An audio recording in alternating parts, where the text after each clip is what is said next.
Hey, we live. September the 22nd. Bro, it's really September 22nd. But it's almost October. And then November, and then December. Last quarter. First month down. Boy. I don't know what we're gonna do, but we better get right. Because time winding down, baby. As tonight's title says, incursion from every which way. We're gonna talk about it because there's a lot of places that we need to prepare for things and get ourselves together. We're gonna talk about it. Lines open tonight. So if you feel like pressing that link and jumping in on this convo, jump on in, baby. If you're feeling froggy, you should jump. But before we get started, like we do every week, your boy Pro has to drop some dope music on you, and today is no different. So I'm going to drop an oldie but goodie, man, 5 years old. My dog Clay Hodges featuring a familiar voice. Name of the track is Boo-Foo by us. Fuck you. Let's get it. Oh, yeah. Motherfuckers with this bullshit. Boo-Foo. We coming. If you feeling froggy, you can jump, jump, jump, jump, jump, jump. If you feeling froggy, you can jump, jump, jump, jump, jump, you jump. Cause if I'm feeling froggy, I'ma jump, jump, jump. Get it. This right here's a revolution. This for my people who taught this bullshit we been getting. We need to live and prosper. We about to fuck some shit up. We rebuilding. You either get with us or get fucked up. What's up? This that fucking world shit. This that fuck you, your mama, your auntie, uncle, and girl shit.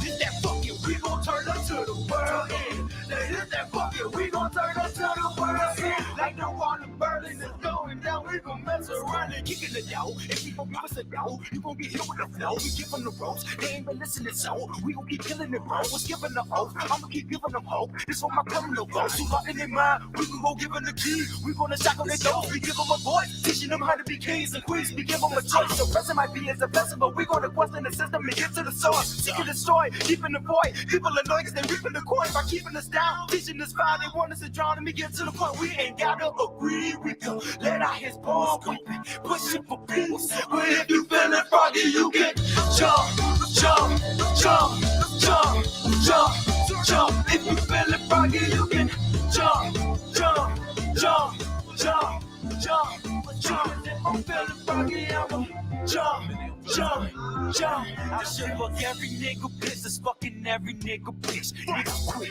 riding slanging dick like karma don't exist. Everybody I should hit and list like prison don't exist. Nigga quit, don't you get that you making the votes, bitch. I understand you chicken bitch, I understand you gotta eat, but it's more than living like the not your fucking next race. When you listen to the radio and when you watch the TV, coming up, that's all you see. You think that's all that you could be, but you ain't gotta agree. Let out his ball, push it for peace. But if you feeling froggy, you can jump, jump, jump, jump, jump. Come jump. on. If you feeling froggy, you can jump, You ain't really froggy, though. jump, jump, jump, jump. If I'm feeling froggy, I'ma jump, jump, jump. You say you what? What's up? Show me you with the shits, yo. What it is. What's up, folk, man? Your boy Protocol checking in the building. Oh, let me put my beautiful mug back on the screen. Pow. What's up, y'all? How y'all feeling? Wait a minute, let me get right. I wanted to move over a little bit so y'all can understand that tonight, as we talk trash about what's really happening, I want you to understand, right? Don't blame me, because I voted for Trump. All right? I want y'all to understand that. Don't blame me, because I voted for Trump. All the illegals that's coming in, all the way that the gas prices is popping off and everything, the way that the bills is popping, the way that inflation is going. Listen, do not blame me. because I personally voted for my dog. Y'all know who my dog is, right? Y'all know who my dog is? 45, That's the homie. So, understand that that's what's going on over here. But anyway, y'all, we got a lot of things to talk about because, well, shit's just not the way that we would love things to be. So do me a favor because it is open lines tonight. I'm letting people call in and we can talk about it. We can talk about it. We can talk about the local issues, the way that the houses is just unattainable for the people who are born and raised from here in the city of Savannah, and really for a lot of places in the United States of America right now. We can talk about that. We can talk about the fact that we got illegals coming in from the south of the border, and they're getting everything. I'm talking about $7,000 monthly checks. They're being thrown into houses and having buildings renovated for them to stay in. But we got Americans who've been paying these same tax dollars that they're using to benefit and rebuild things for immigrants. These same tax dollars that we paid for, they won't even use those for us.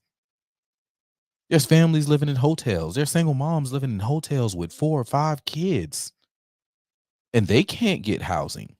We have homeless veterans that fought in these wars, these incursions, if you would, of other countries, and they can't get any housing. But these immigrants from bumfuck everywhere can get housing? Nah, bruh. Nah, man, it don't go down like that. What Three Stacks say, boy, the South got something to say, and I'm in the South, and I'm gonna say what the fuck I got to say. So, with that being said, let's go ahead and get ready to get this flight off, man. I hope y'all got y'all snacks. Hope you got your notebooks, because as always, Pro is going to tell you to take notes. It is imperative for you to take notes on what we are going to discuss, and look it up yourself, please. I'm going to show some things. I'm going to show notes. I'm going to show websites. But go ahead and look it up yourself and do your own digging, because I need you to familiarize yourself with this. I can say it all day long, but without you familiarizing yourself and making yourself educated on what's going on, what good does it do you? Don't regurgitate things that you hear from people. Do your own studying. Be sound in the knowledge for yourself. And that makes everything that much better. So yeah, share this video, man. If you guys got YouTube, go ahead and check me out on YouTube. You see the names and stuff scrolling at the bottom down there, but it's protocol, just as it's spelled down under my face. Excuse me. Look me up on the tube. Look me up on Rumble. Share this, because we got some things to talk about. So without further ado, y'all, let's go ahead and get this thing popping. Ladies and gentlemen, welcome on board Friday Night Flights, with service covering everything you knew and might have missed. We're clear for takeoff and are expected to be in the air in a moment's time. I ask that you please fasten your seatbelts at this time. Secure all baggage underneath your seat or in the overhead compartments. I also ask that your seatbelts, your seats, and your table trays be placed in the upright position for takeoff. Please, please, please make sure that all personal electronic devices, including laptops and cell phones, are fully charged or attached to the charger. Smoking is allowed for the duration of this flight, and drinks are highly encouraged. Thank you for choosing Real Nigga Airlines tonight, because this is going to be a real nigga conversations, and we ask that you enjoy your flight.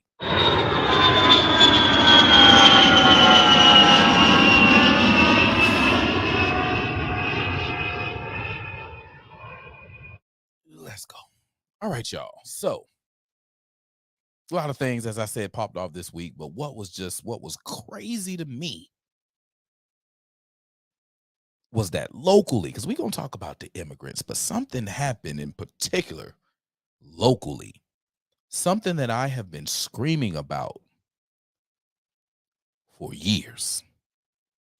Because see, I was peeping game. There's a lot of what we call, some people have heard of white flight before, right? Well, now there's Democrat flight. right? And if you're a Democrat, listen, I want you know what? Before I even go to the Democrat, I need to set the tone because some of you are going to be upset, and I don't want you to be upset. So we're going to set the tone before I even talk about the Democrat flight completely. I need you to understand what I mean by Democrat flight. All right. Please don't run because I need you. I understand a lot of you are connected to the party. I understand.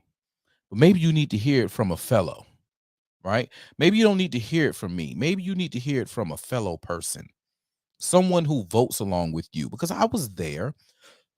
Excuse me. I have never shied away from the fact that I voted for Barack Hussein, I dream about men, Obama, twice. I voted for him twice. I regret it because I found out about Operation Fast and Furious. And if you don't know about Operation Fast and Furious, that's how all the big guns got into our neighborhoods. That's how our kids ended up with those guns. It was gun trafficking. It was gun running. And you can look it up yourself. Again, Operation Fast and Furious. Him and Eric Holder. You know, you guys love to also put up Eric Holder. They were responsible. Okay? So, in knowing that, that's what happened. And I was always raised conservative. My dad's been a Republican all my damn life. But me attending to HBCUs, being for the culture,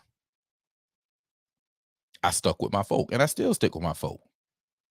You know, I was talking to somebody today. And I asked, who else is down there speaking on single mothers living in hotels? I think I talked about that tonight already. Because they can't afford to live in a house, because Savannah and the Chatham County Commission and the Chatham County Public School System is consistently taking up taxes. See, that's one thing. You guys like to vote Democrats, but Democrats love to raise taxes. Hold on, wait a minute. Auntie got something to say, y'all. We're gonna share Auntie. Let me get Auntie on the big screen. I need Auntie on the big screen. Stop it. We need Auntie on the big end. All right. Now we're gonna make her even bigger. Black people about voting. Wait a minute. Ooh, Auntie came in hard too. Let me bring that volume down just a little bit. That Boofoo song was actually cut kind of low. All right, y'all. And see, Facebook is playing with my numbers again. I don't like Facebook. It's all good though. All right, y'all. Check this out. Y'all heard a little bit of Auntie, but we're gonna let y'all see and hear and feel Auntie as she speak this real. Let's get it. But only only talk to black people about voting. And that's what you're doing up in here today. Pandering for votes to all of these students up in here. You're sitting on your hand, literally, and then you're going to be disrespectful and walk off the stage. But you won our vote. Sir, we've been voting for 60 fucking years, and we haven't gotten a damn thing from you, Al Dip, or Joe Biden, or Kamala Harris. We haven't gotten anything. Sir, what? No, because I'm mad as hell, sir. 60 years we've been voting. What have we got other than being at the bottom class? And this clown here is gonna sit up here and give us this Baptist preacher antic show, and we might and see, but I hope you're not buying into that bullshit. I really hope you're not buying into it. So that is fucking disgusting and disrespectful. And come up here and charge you guys for coming in here to see this shit show, and then not only that, you guys being charged again off the tuition. Do you know that? I'm pretty sure you don't. So, with that being said, I seriously hope that you guys don't go to the poll and vote for no more of these fuckers that sit in office ain't doing a damn thing for us. But these legals getting $7,000 in DHS. Did you know that? They getting $7,000 a month. Food stamps, vouchers, e-bikes, scooters. They taking jobs away from us. She mad. Shawty the pepper mad. Hold up. Wait a minute. Y'all see her? Y'all see Ed? Look at her.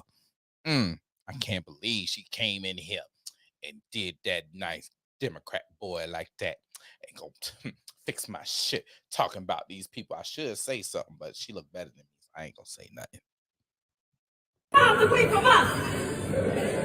Y'all sitting in here in Congress and all this high tuition, and probably won't even be able to get a damn job when you graduate. Because guess what else? They haven't told y'all. The certification attached to your degree, you're going to need certification to go with those degrees. And if you haven't checked into that before you started school, when you go for a job, they're going to tell you that shit when it's over. So now I said my piece. I came to state my point and state my piece, and I've done that. I've done that. No, please not you. Please not you. Sound like a Karen that was pulling up. Sound like a Karen that was pulling up on Auntie. Boy, Auntie ain't playing with him. You heard what Auntie said.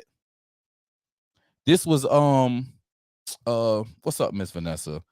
How you doing, baby? This was, I'm about to show you exactly what this was. When this was. I'm glad that you asked when and where this was. This took place in DC. Hold on. Give me a second and I will put it on the screen. And I've seen people come up in here and leave. Listen, y'all, this is tough. This is tough. They don't like hearing the truth. But you know what? The truth got to be said. Some people like being useful idiots. Me personally, I ain't no fucking idiot. And I'm only going to be useful to those who I want to be useful to. You understand? All right. So this was at the Root. This was the Root Institute's The Blueprint for a Better Black America. And this took place at Howard University on September 20th in DC. It makes sense. It makes sense because, you know, that's their stronghold. That city is their stronghold. And that's why we have a Jack Smith and a Biden DOJ who is trying to get Trump in court in DC because they know that they will get an all Democrat jury. And, you know, we'll talk about that. Someone remind me that, you know, tonight, because, you know, that's a conversation that I have with black folk when it comes to jury duty. And that's a conversation that I have with, you know, with a lot of Republicans when it comes to like jury duty and stuff and why we end up the way we do. Well, we don't go to jury duty. So when it says a jury of our peers, not our fucking peers, because we don't want to go to jury duty. We don't want to register to vote. Therefore, we don't have to do jury duty. Or I'm trying to find every reason to get up out of jury duty, not realizing that your dumbass is getting ready to not be the peer that someone needs you to be when it comes to them and getting a fair shake in this goddamn courtroom. But I digress. The Blueprint for a Better Black America. This was something that the Root Institute, and the Root is, you know, the Root is the publication of Root. Now, I found this funny, that the Root Institute has the roots on a Greek column. A Greek column. You supposedly have the Blueprint for a Better Black America, but it's a Greek column. But didn't the Greek scholars come to Africa to learn? I digress. Okay, so these are all the speakers that they had throughout the week, but who she was talking to was this nigga, Jamie Harrison, and who was on stage with him? I don't know which one of these. I don't think that was Keisha. I got to go back and look and see who was on stage with him, but it was between this Real Housewife of Potomac or Summer House Martha's Vineyards chick, because it wasn't, she definitely didn't have locks. And it could have been Keisha, but I don't know. I think it was between one of these two that was on stage with him. But anyway, Jamie Harrison is the chair of the Democratic National Committee. And for those who don't know what the Democratic National Committee is,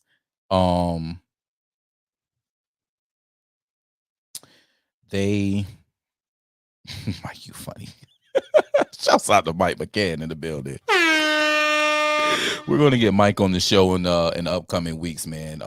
Maybe next week, maybe the week after next. I didn't want to bring anyone politically attached to any type of campaign on this show, because tonight I'm going scorched earth, and I didn't want any of the candidates attached to this scorched earth. It's all me on this scorched earth here.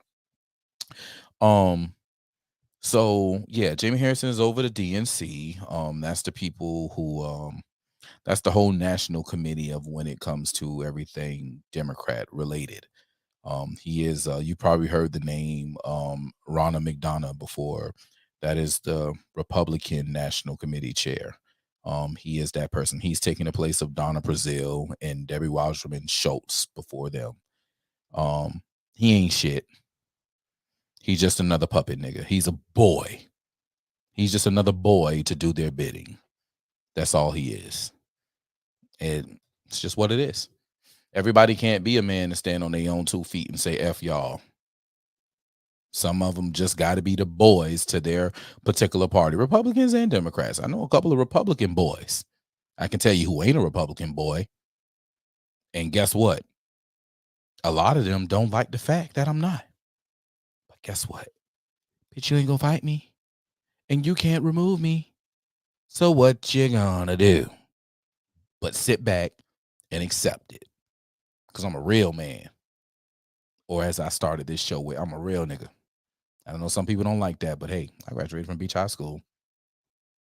I cut my teeth between Tatumville and Ken Park. So yeah. Accept that shit. I know what I am. But yeah, man. She was telling him about his behind. You know, because he's out here pushing, as she said, they're out here doing the song and dance to get people to vote Democrat. They need people to vote Democrat because, as you see, people are leaving the Democrat Party. They're leaving in droves. Well, Pro, what do you mean they're leaving in droves? Simple. Did y'all hear about this guy right here? You probably didn't, but I'm gonna go ahead and I'm gonna put you on game. This was something awesome that I feel happened this week. I think this article came out between yesterday and today. Let me go ahead and hit this carry-on bag. What we got in this carry-on bag? Here we go, right here. Yeah, open him up. There we go. Hey, my boy Mike in the building. What it is, big dog? Fellow Hotepistanian in the building. Shouts out to the Hotep Nation, man. I met some great folk over there in the chats with Hotep Jesus and Uncle Hotep. My dog Cannon. Shouts out to Cannon, man. Cannon up there and Be More. I gotta go holler at Cannon, man. I got some folk in Be More I need to go see. So I'm gonna go up there and get my pow pow on, my bang bang, my pew pew life. But yeah, man, my dog Mike checking in. He's a comedian. He got a big show coming up in a couple of weeks. Actually, a month from yesterday, actually, or the day before yesterday. A month from the 20th. Is it 20th? One of the days. Anyway, congratulations and good luck on that as well, my dog. Because you know I'll be here turning up for homecoming. That's right, man. We Hotep outlaws. We are definitely Hotep freaking outlaws, bro. I will go along with that because we definitely don't fall into the norm. All right, let's see here. Share screen. Chrome. It's the 19th. Oh, I was all the way off. God damn. Well, not all the way off, but I should have went back one more. Where we at? Nope, I don't want that one. I want this guy. Yeah, here we go. All right, y'all. Check this out. The Dallas mayor, Eric Johnson, says he is joining the Republican Party. That's another one. That is another one. Dallas Mayor Eric Johnson, who has held elected office in Texas as a Democrat for 13 years, in the mayor's office for the past 4, has announced on Friday. Damn, that was today. He announced today that he's joining the Republican Party.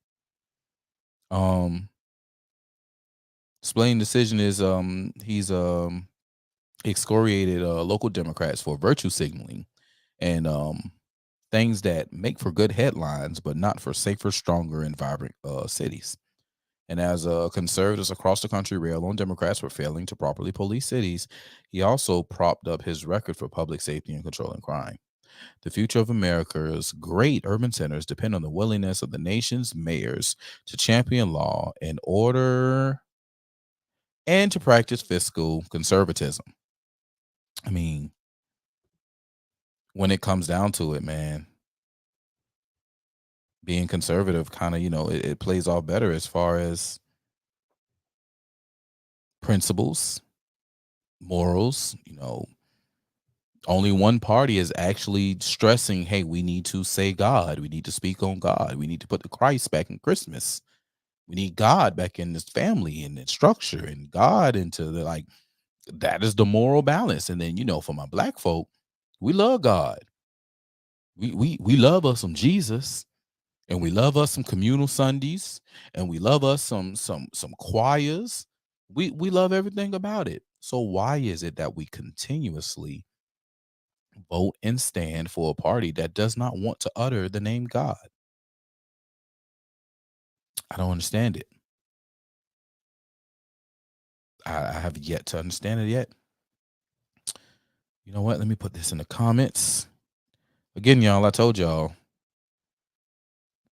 we are open line tonight. So I'm gonna go ahead. I'm gonna leave that posted for a while. For people who want to join in.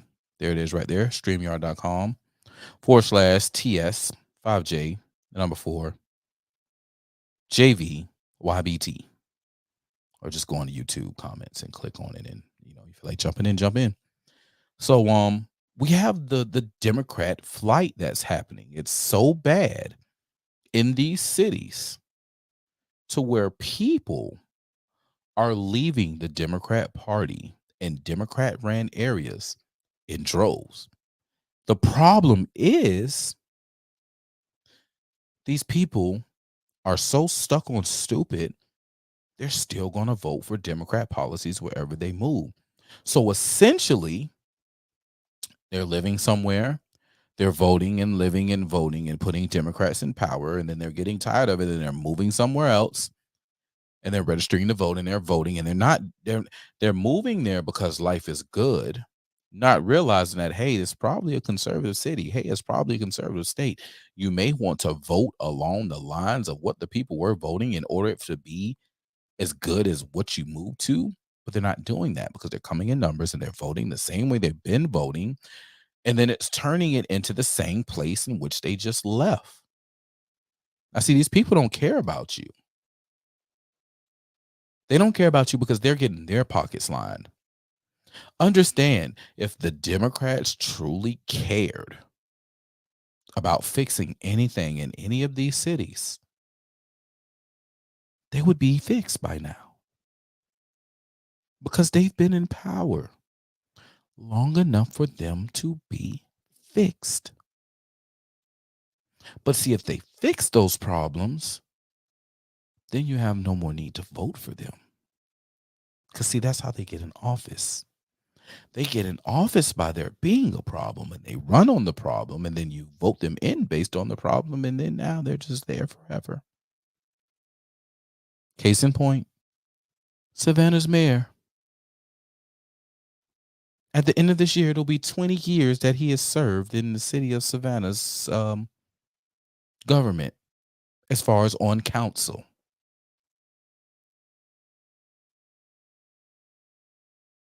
And the first district, the district that he covered his entire time, he's made worse, arguably. I remember when he was running for office, there was people saying, don't vote for him. Neighborhood presidents out of the district that he represents, don't vote for him. He's not the one. But then, they likened Eddie DeLoach to President Trump because he was a white Republican.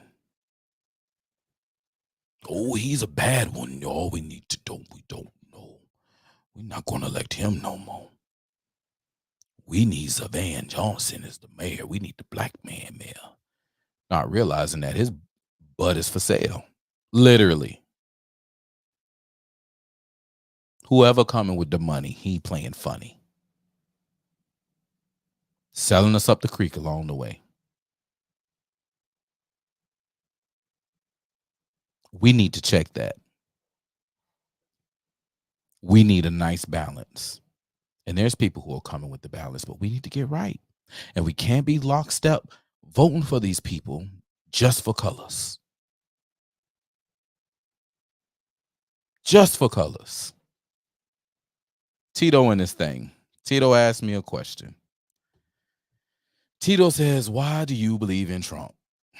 I really wouldn't even talk about Trump right now. I'm just this right here is talking about the illegals and the inflation and the things what's going on. That's the main reason for it tonight. But why do I fuck with 45? Because 45 kept it real with me from jump. Now things are different now. I see some posturing in some things. I mean, now it was good for 4+4, right? It was good for for a 4-year term and followed by another 4-year term. But we just had his presidency interrupted with 4 years of bullshit. We don't know who would replace him after this. I don't know. But I fuck with the man because the man is telling me to keep my straps. The man is telling me that, hey, y'all should teach your children. Hey, you should own your property. Hey, these people who are doing this shit, it shouldn't be. It's a big man up top standing holding his nuts. And I'm hoping that more of us would stand and hold our nuts in the proper places, in the Congresses, because I mean, that's just what Congress is. That's just what Congress is. Yeah, I know he signed the emergency. Listen, I had this conversation with someone. He signed the Emergency Use Act for vaccine. That's fine and dandy. I ain't get that shit. I ain't get that shit. I don't care. And it wasn't just the vaccine.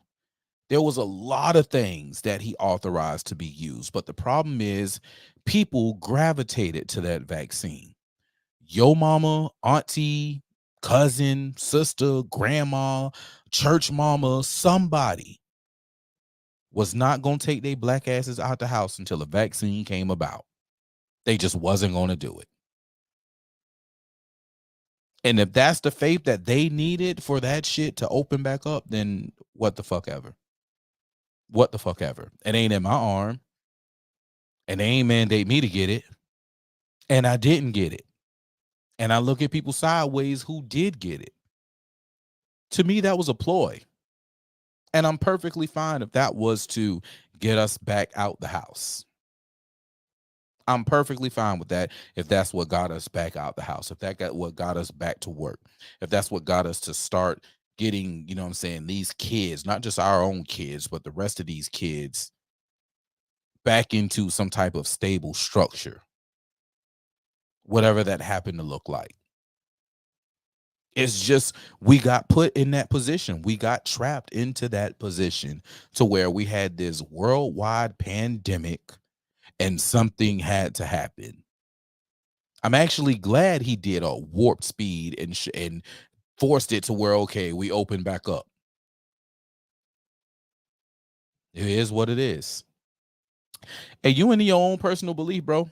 You in your own personal belief. All politics are a smokescreen. All politics are not a smokescreen. Some are. And we've allowed it to a certain point to get that, but all politics are not a smokescreen. So, but that's your personal belief. As far as him being a puppet like Biden, that's also your personal belief. I think that if he was a puppet like Biden, his ass would have got another 4 years and they wouldn't be doing everything they have to do to keep his ass out of there. But again, that's your personal belief. That's completely up to you. I don't have to go along with it, and I won't, because my brain works perfectly for me. Still my dog, though, but nah. I think if it was, I think that we would not be seeing the things that we're doing, that we are seeing. I really believe it will be moving another way. He broke the mold. He has a lot of people doing things. There's so much that is happening on the ground level that people do not know and understand because they're not in, and it's not being publicized, or it's not being heavily talked about. Even if it is publicized, it's being shut down, it's being suppressed and censored. Is what it is. But there are a lot of people on the groundwork. Ever since he got in, you got more people who started understanding their role in politics, which is ultimately understanding their responsibilities as citizens, because that's all it is. That's all it is. We have let people get into play that are making decisions for citizens, and they're hiding behind the smokescreen of politics. but you living in a place where there is a system in place, a root system that is in place. And all these people are doing is inputting a program to run on top of this root system. They're playing, they have Quicken operating on the Windows 11 system. That's all it is. We the people, we're the Windows 11 operating system. Code written by the U.S. Constitution and the Declaration of Independence. That's the code to make up the Windows 11. That's us, we the people. And these politicians that's in there, they ain't nothing but Quickens. Secretly, be real, I'll take it further than just Quickens. They emulators. They're legit emulators running on top of our Windows system. And we need to shut it down. That's where we are with that. We need to shut it down. Again, I say, baby, it's an incursion from every which way. You think that these people who understand in history, they never liked what the United States was. When we did get what we got, they never, ever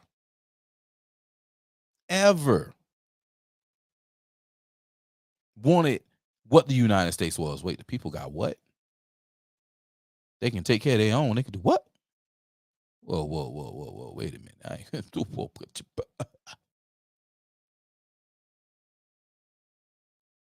They can't do that. We got to figure out some kind of way to get up in there. We got to subvert that. And that's what they did. They figured out their ways to subvert it every which way they could. We just had smarter people who paid more attention back then. Now we're distracted with everything. We're distracted with everything else. We're distracted with music. We're distracted with material items. We're distracted by work. We're distracted by everything but basic responsibilities and knowledge and know-how as a citizen. And that's just what it is. So we have to switch with what's going on. We have to get back to the real. Oh shit. The homie done jumped in. I told y'all, man, it's open lines tonight, man. The line is open. My dog's here. What up, pimp? Shit. Homie done jumped in. I told y'all, man, it's open lines tonight, man. The line is open. My dog's here. What up, pimp? Shit. What up, man? Sorry, I got that weird delay thing, man. I apologize. I did not realize I was clearing my throat on your show. What's good, Protocol? How you feeling? Man, I'm feeling good, brother Mike, man. I'm feeling real good. Just out here, talking my trash, just floating in the clouds, on a Friday night flight. Just touching down on all this amazingness that has been taking place where people are waking up, man. This shit's crazy. I kind of like it. I'm a little scared, but I kind of like it, man. This wake up is awesome. Boy, your delay ugly. We gonna count the delay. Taking place where people are waking up. It's just crazy. I kind of like it. Look, yeah, I kind of like it. This wake up is awesome. Amen. Absolutely, man. Delay ugly. Right. We gonna count the delay. I'm gonna figure this out, man. People are waking up. That's cool. There you are on my phone. Can you hear me now? Yeah, I think I can hear you. Can you hear me good? Okay. Yeah, there we are live. Awesome. Yes, sir. Man, I just wanted to say about the incursion, you are so right on so much. First of all, let me just give credit where credit is due. You are damn good, man. I've been listening now for about a month, and you are just good at this. You are good at the job. So you deserve much more props. More people need to know about you, man. You're so good at this. Appreciate so you. yeah. I've been on radio since 2006, man. Right. Well, and not only the voice, man, and clearly the production is solid, man, but just the way you make your points. You know what I mean? The way that you make your points, convincingly. You bring receipts. At the same time, you don't, get shook. Anyway, man, you're just good. I know you, but it's crazy to know how good. It's like if you, being a comedian for almost 20 years, people don't know until they see me on stage, and then they're like, "Oh, it's a different thing." I'm like, "Yeah, that's my job, right?" So Right. anyway, yeah, no, man, I think about that a lot. How between CBDC and what I feel is a conscious decision to crash the US dollar and our currency. And then from, the school and the social level, trying to destroy us, you know what I mean, through the weird sexuality, teaching kids to have abortions as early as 10, 12 years old. You know what I mean? All of that stuff on that end of it. And then you have the shadiness in the politics and, what they're trying to do, through Biden or whoever else, Big Mike, whatever it is, man. Big Mike. Bro, Big Mike coming, bro. No, Big Mike is coming. Like, I hope the world understands that Big Mike is coming. 2024, Big Mike is on the scene. I'm thinking 28, but yeah, who else do they have though? Who else do they have that's going to be that heavy of a hitter for them, right? I mean, exactly. Here's my thought is that you put Kamala in there and then she ushers in, right? And she's the one because she's going to hit all your talking points for you. You don't have to get her elected, right? Because, old man's gonna not, you know how it is. Anyway, old man's gonna have a medical emergency. Kamala's in there and she says, your next president is going to be, the first Black woman you elected.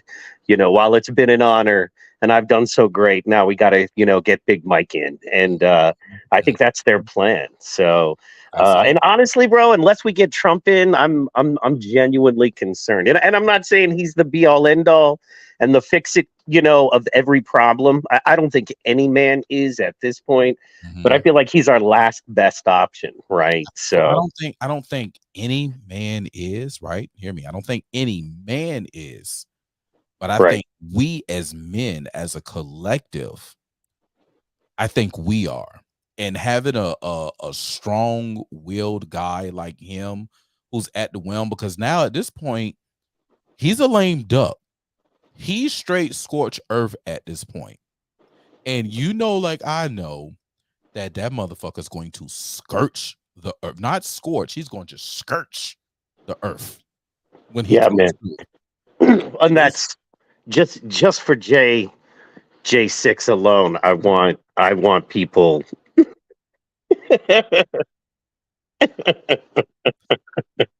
except right.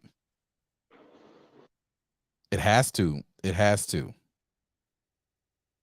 still there? Yeah. There's some weird. There's a weird thing going on there. Yeah, I see, man. That's the folk, bro. That's the folk. They be doing that. What's up, Miss Edwards? How you doing, baby? Miss Rashida Edwards. Okay, Mike done dropped down. He may call back in. Miss Rashida Edwards checking in. We're gonna get her on the show too. Like I said, Mike McCann, he swung through in the comments, man. We're gonna get Miss Rashida Edwards, but tonight I just want to be able to talk my trash and talk to you the people. That's the link right there. Post a comment on the screen, man. Type that in on your browser, man, and you can jump in. You don't have to come on. You don't have to show your face. You can just give your voice. It's all good if you just want to talk about what we got going on tonight. But there's an incursion on every level that's happening, people. They're injecting themselves, from the illegal immigrants. They're putting them in and putting them up. We have the domestic immigrants that are happening. I see you, Mike. I'm finna bring you back up. We have domestic immigrants that are coming in from all these other states and that are moving into our neighborhoods, and that's truly making it hard for a lot of local people, because you got people who are moving from New York and they're selling their homes for 1.2, 1.3, 1.5, and they're moving down here and the houses are 300 and they're like, oh, we'll pay 350. Well, damn, our wages don't match y'all wages up there on top of what you just sold your house for. You're really putting the locals at a disadvantage when it comes to being able to live in the city. And when you have all these people, as I said, that Democratic flight, that white flight that's happening to the South, right? They're coming into these neighborhoods, they're shifting people out. And what you guys don't realize is, some of you do because you're happy about it because your Democrat leader is being elected, but it's your people. These gentrified people, they're not putting Trump signs in the yard. These are Biden Harris signs in the yard. These are Black Lives Matter flags. These are Ukrainian flags that are flying. All in the matter of virtue signaling to you. And that's why the mayor of Dallas said, hey, bro, I'm out. I'm done with the virtue signaling. We need some real stuff going on. Mike. Mike. Pro too. Yeah, no, man, absolutely, man. You blowing me away, dropping lots of knowledge here, and I absolutely agree. I had a question for you. A friend of mine was talking to me. Do you know who Sam Tripoli is? He's got a great podcast called Tinfoil Hat. You should check it out sometime. Yeah. He really truly believes that the migration deal is a straight Bolshevik revolution play. How they transferred people to different parts of the country, displacing others for rapid culture change everywhere. Just as you were saying, New Yorkers, you know, I'm southern Midwest, Oklahoma, you're Georgia, which I'm jealous, man. What a beautiful place. Go Falcons. But anyway, you it's know, like go Dogs, but that's all right. That's all go right. Dogs. Fair enough, man. But yeah, but well, so you know, the rapid culture change and that kind of thing, because you know, I was thinking about this, that Bolshevik, it's the basic play. It's one, divert from the actual problem, create doubt by attacking the person bringing up the problem, provide data, use power, confirm the enemy, then you know, attack and expel. And it's I feel like that's what I'm seeing, and the concern, and I wanted to get your opinion on that. Do you believe that is an actual play, or them being transferred all around the country is just kind of a byproduct of the poor policy? What are your thoughts on that? I think it's a combination of both because if you remember, when did Andrew Yang run for office? 2020? Yes. Okay, so in 2021, Andrew Yang made the statement that he was going to move here to Georgia in order to get Stacey Abrams elected. So he could vote and get Abrams elected. And they told him to shut up and, hey, don't say that, don't do that, because he was really giving up the play. Is that these people really were bouncing from state to state in order to register to vote these people in, and then to keep it moving. So I definitely believe that is the play that a lot of these people are playing. They are on some bullshit. And yeah. So when you say we take it back, I hear, man, one thing I love about what you're talking about is local, and I think that's so important. I mean, I lean almost to the point of let almost each county do what they want to do. You know, the county next to me can do what they want to do. We do what we want to do, and we'll see what happens. Because in my county, we'll be well armed. So when your county fails, you can't come get nothing from us, and you're going to have to start voting our way, or you know, dealing legitimately with us in trade and whatnot. And of course, on a state level, do you believe it's something like that we need to do? Absolutely. Or do you think we need to just go old school and vote and campaign for our folks that we believe in? Like, what's your thought on that? I think it needs to be a combination of both. I think that we do need to be more communal, more county, more locally based, more locally driven. But we also should vote for our representatives that can go to, because we're going to have inner county, inner state, inner city trade. We're just going to have to do that. There's things that I can do in Georgia that obviously you can't do in Oklahoma. I can get the Georgia shrimp. I can get the fresh fish. You can't do it. You know what I'm saying? But I'm pretty sure that you can grow some good corn. Or bread. We're bread folks. You can do bread, right? There's things that you can do. So we're going to need that those representatives who can negotiate the good trade deals and negotiate good protection deals, you know, because there could be a situation, hey, we're going to have to partner up and, you know, defend each other. We're going to have to defend these trade routes. There are things that are going to have to get done.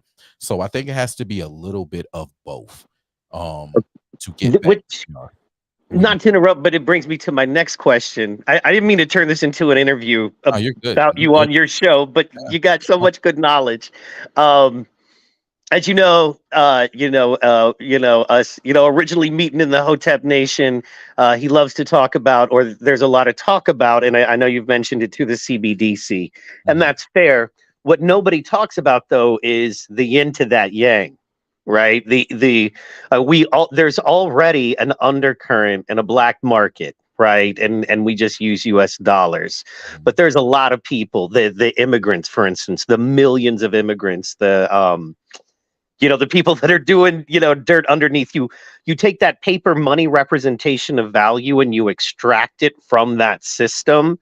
It's going to go really straight to trade at that point. And then there'll be folks like us who will not want to participate necessarily in the CBDC, that it comes down to hard trade. It'll come down to labor trade, almost like, hey, you got a cow, you know what I mean? I want some of those steaks and milk, and I'm going to I'm going to help put the roof on your house kind of thing. And then, as you were saying, so what is your, kind of what are your thoughts on that alternate, the yin to the yang, the alternate black market that a CBDC will create that I don't hear anybody talking about, but clearly that's going to be a thing, right? Or So what's it's your thought? definitely going to be a thing. It's interesting. So we just connected this year, but on my previous Facebook, which is where I did a lot of my things prior to now, that was one thing that we pushed heavy was, listen, the dollar is going to crash whether we like it or not. Right, it's just going to happen. The problem is what is going to replace it. So what I told people, because I seen it, I thought it would happen in 2020, the way that the pandemic was going. I think I was just a little too early, but I always stress getting hard assets, right? So I got a lot of seeds. I invested in seeds. I invested in water purification. Of course, I love my guns, so I invested in everything. Bullets, yeah. Yeah, right? I invested in all of those things that I know will be needed. And I was telling people, listen, there are other things we're always going to need. So we're going to always need clothes. So someone is going to have to know how to sew, and somebody's going to have to know how to work textiles. We're going to need fabric. We're going to need transportation. There's just things that we know that's going to be needed that you should focus on, whether it's knowledge or having in your hand hard assets. Another thing that I did, you mentioned building houses. Well, I have a demolition company, so I invested in a lot of equipment and machinery because they're always Nice. build. No matter what's going on, there's always going to be building. So I got the equipment necessary and the tools necessary to be able to build in the future and to be able to put people to work in the future. I'm going to be able to take my demolition company to the next level, even if they shut down communications and I have to figure out some type of way to do my broadcasting to talk to people. I'll do that. But in the meantime, between time, hey, this shit's going to need to be built. Something's going to need to be torn down. Something's going to need to be moved. Let me get everything that I need to be able to participate there. So we're going to go to some type of bartering system of food, labor, things of that nature. But then there will also be a middleman. And that's why I got in so heavy with, I hear, in Hotep Nation, we talk about Syscoin a lot. But prior to Syscoin, I was heavy on Ethereum. There's Right. also there's other ones that I'm heavy on, Algorand, Cardano. There's a few things out there that I like as far as projects, and they're stable coins that can be used as a trade route, because there's going to be trade. I mean, hell, look what's going on right now with BRICS. I've also, BRICS is one of the things that I was screaming about in 2018, 2019, 2020. Hey guys, this is happening over here, and these are all countries that really don't like the hegemony of the United States of America and the Western nations. So if they come together and create this economic trade bloc that is going to evolve into a military protection, because you have China, you have Russia, these are two big military forces that I don't care how many, we're Americans, we're the strongest. Yeah, we may be the strongest, but right behind us is China, Russia. Pick which one you want to put in whichever order. Now they're together. They're teaming up with African nations that are building. These are people who want to be able to defend themselves. They have resources. A lot of the resources that are used to build everything that we use. This is going to put them in another higher position. Do not sleep on BRICS. But people want to sleep on BRICS. And now BRICS is showing them that you could sleep on us all you want to, but guess what, bitch? We got Saudi Arabia and we have the United Emirates saying we're not going to use the US dollar to trade for petroleum anymore. Bitch, what you got? We's taking it all. That should tell you right there, you know, that things have changed. I don't know if that's an unfortunate consequence or part of the plan of the war with Ukraine and Russia. But forcing Russia into the literal arms of China, which then allowed Saudi Arabia to come aboard. So now we're buying Russian oil with Saudi Arabia as the salesman, getting a markup on it. So we're basically funding Russia to fight it. It's wow, bro. You're absolutely correct, man. And it's I'm not trying to get black pilled, but you're talking about all sides, and right now it is kind of all sides, man. And then not only that, let's not even get into my man Trump and you know, come on, man. Really, felony indictments for tweeting. Watch this TV show where they're talking about my stuff. Come on, man. Like, let's not even. You know, that's almost the red meat. That's so easy. That's the appetite. You know, but come on. And that's a conversation that I've been having with a lot of people. Like, listen, I want y'all to understand that 2024 is going to be everything but normal. We have a former president who has all these felonies for tweeting, watch this show, for, oh, he's trying to do a RICO. Meanwhile, you know, I'm the third vice chairman of a party, of my county party. I'm the third vice chair.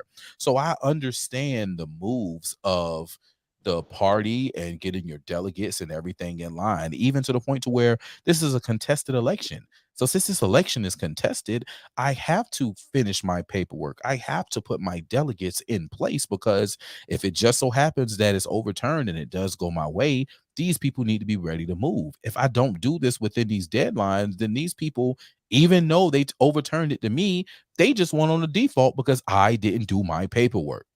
Look, Barack Obama had alternate electors. Nixon, you know about Nixon in 70 in the Hawaii. I lived in Hawaii, so I know. Yeah, man. And I'm just saying, yeah, this is nothing. I mean, and then they're indicting him for seeking legal counsel. That's when, to me, that's when the shit falls apart. Stuff. Excuse me. I don't know what we can say on your show. You can listen. Yeah, I have run that shit. That's at the point, man. At the point that you seek legal counsel, and then they indict all of y'all on RICO charges because you're going to your attorneys to ask what you should do, and your attorney's coming up with a legal strategy is now that's where it all falls apart. That's where it becomes so laughable that if they actually do it, they I don't want to say it, man, but they can just expect torches and pitchforks, and I mean, we're gonna be like, screw that. Like, enough is enough at that point. So at this point, there's only one thing that they can do, and I am scared when I tell you that I am scared that they are going to do this, and you know what I'm talking about. But that is all they have left. It's like, it's that, and it's Michelle Obama, and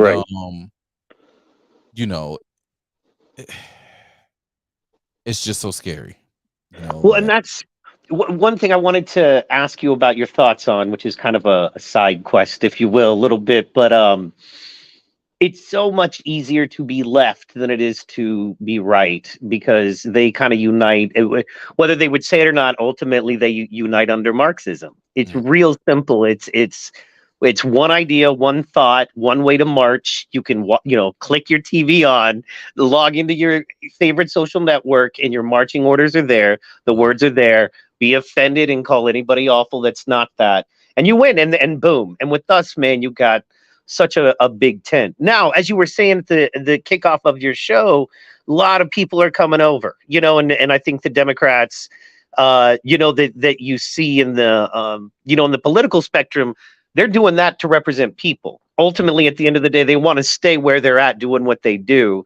And the only way they can do that is to win elections. So clearly they're, you know what I mean? Their fingers in the air, seeing which way the wind is blowing. And like I said, man, I'm experiencing a lot of people that I never thought would like Trump or be down for Trump, or like, man, I don't hate Trump comparatively. And I mean, it's wait till Christmas, man. And people can't buy for their kids what they'd like to buy for their kids. They can't afford that. Well, and That's the game changer. I've been Yeah. hitting that for the last few weeks, man, that people need to understand, like, they need to start having these hard conversations with their families when it comes to Christmas, because it's really right around the corner, and you're not going to be able to purchase what you want to purchase your child because it's not going to be obtainable. You're not going to be able to spend $400, $500, $600 on your child for Christmas and pay your light bill and pay your Right. rent and pay, because the energy bills are about to go up again. I don't know how they do y'all in Oklahoma, but I can tell you here in Georgia, they just hit us with the funk when it came to the electric Oh yeah. bills. They hit us with that funk. I'm talking about our bills went from $120 to $400, $500, $600 in some people cases, and it was like, yo, what the hell? I ain't Yeah, do but we got a 20% increase across the board, and no, like you get one company. There's no, you know what I mean? You don't get to look at other companies and see it's one company. It's So one yeah, company. We can give you whatever price we choose to give you at whatever rate. And that's a problem that we also need to attack. That kills free enterprise. That yeah, man. lets And they control our internet too. So yeah. it's my electric internet, and then like if I had regular cable, which I, forget about all that. But Mhm. if I wanted regular TV, it would all be one company and just them. And if they say it costs more, what are you gonna? Yeah, what are you gonna do about it? I'm not gonna Right. use you. Okay, fine. That's just like, man, I hate I have to use Xfinity because their internet prices are horrible, but they have the best connection and they literally have a monopoly on the fibers in my area. And So that's the frustrating. It's another thing nobody's talking about, by the way, is that mhm. if you look at the budget that the Biden administration pushed, that it looks like we're gonna have a shutdown. I don't know if you saw Oh Matt yes. Gaetz was saying on Tim Pool last night. You don't roll into Tim Pool with a sweatshirt on saying, "Yeah, we're gonna shut down the government," unless you're putting your dick on the table saying we about to shut We down the about to shut down government. You know the what I'm government. saying? Yeah, yeah, yeah. But that's another frustrating thing about that is that right now nobody's talking about in the budget that the largest increase is for global warming, you know what I mean, or climate crisis. The largest $1 billion plus increases for that. The biggest cut is for the SBA, the small business. The one thing that I could actually fully get behind, which is the government gives me a small loan at a 0.25% interest rate. I pay it back. The local taxpayers and the people around actually benefit and profit from me getting my personal business up and going. Mhm. And that's the biggest cut. While global or whatever they're calling it is the most money, the most billions going to. And I'm like, that's exactly the wrong way to run a fucking. So anyway, have you noticed that? 24. Yeah, I seen that. I really want that shutdown to come, and a lot of people are like, oh, we shouldn't let it shut down. No, let that bitch close. Like, Yeah. bitch, fuck you. Like, let you close. Like, and I hope you close long enough where you have to do some kind of chapter 13 restructuring, chapter 11 restructuring, so we can get this thing in a better situation, because right now it's not right. And then we just had Zelensky punk ass ask for another $24 billion. I saw that. Oh, it's Come get like, some, dog. Come get it. Just come on over man, and see if you can get it from us. Let's and see. and Biden and them they say, oh yeah, we're gonna give it to him. Biden, I was No. standing in the gun shop yesterday. I got a partner that shouts out to my dog Jones Gun and Pawn. I was standing there yesterday. I got to go get my conversation on with my OGs. And as I'm standing there talking to him, he has one of the TVs on. And I think it was Jake Sullivan that was standing on the stage at the White House. And he was like, yeah, we're finna. They basically said Biden has agreed to give more money to Ukraine. You know what? I said I was going to start doing this, and I'm finna do it. Every time somebody decide that they're going to call me when I'm in the middle of my show, I'm going to answer the phone and I'm going to put them on speaker so that they can talk to the world. So here's my brother, y'all, DJ Triple G, who's down in Jacksonville. Sir, how are you doing, sir? You're in the middle of Friday Night Lights. Man, in Georgia, by way of Duval, I just want to say, if you see an emergency vehicle heading your way, don't be this guy that just got slapped by a fire truck. because you will get slapped by a fire truck and know that fire truck's not going to stop to help you either. I'm just saying, get out the way for emergency services. The man said, "Get out the way for emergency services, man." That's just what it is, man. Everything good down there, man. You know, you calling during the show, so you know I figured I'd answer and put you on blast one good time. Yeah, man. Everything's on the up and up down here, man. They just legalized, right to carry, down here without having to go through the background check. So people are exercising their rights on the daily. Although they don't exercise education on the daily, so get educated on. And that is the truth. They exercise one, but they do not exercise the other. I don't know what's wrong with people in that foolishness, but we gonna get them right, man. We gonna get them right. I'm bro, give me Hey, a bro, second. can I talk to Triple G real fast? Hold on, man. I'm trying to get. I got to connect the Bluetooth to the phone to the thing. Let me get this Bluetooth going, and hold on. Let's see. I can hear him just fine, but he can't hear you. I got you on the headphones. Fair. That's all right though, because I got a special board. I sure do. I got a special board. Where is it at? There it is. Wait a minute, world. Oh, I think we in there. Trip. Yes, sir. Oh man, you live, Mike. Oh, Triple G, what's good? Triple G, what's good? What's good? How's Jacksonville? Jacksonville is beautiful. It is very beautiful. Hell yeah, man. Yeah, get out the way for fire trucks. I heard all about it, man. I love that. How's Fred Durst, man? What's he up to? How to? Sorry. Fred Durst from keep rolling. He's a redneck fucker from Jacksonville. He says it in his jams. You know what I'm saying? See, I'm a white man in my 40s, so Fred Durst means a lot to me. Okay, y'all don't even know. Hold on. You can't have that alone, because I'm a black man in my mid 30s, and Fred Durst. When I tell you Fred Durst means the world to me, listen. Matter of fact, you can go look on my Facebook page from just earlier this week, where I was quoting chocolate starfish and the hot dog flavored water. I was quoting Faith. I was quoting Nookie. Listen, understand, okay? I am from that era, so I understand.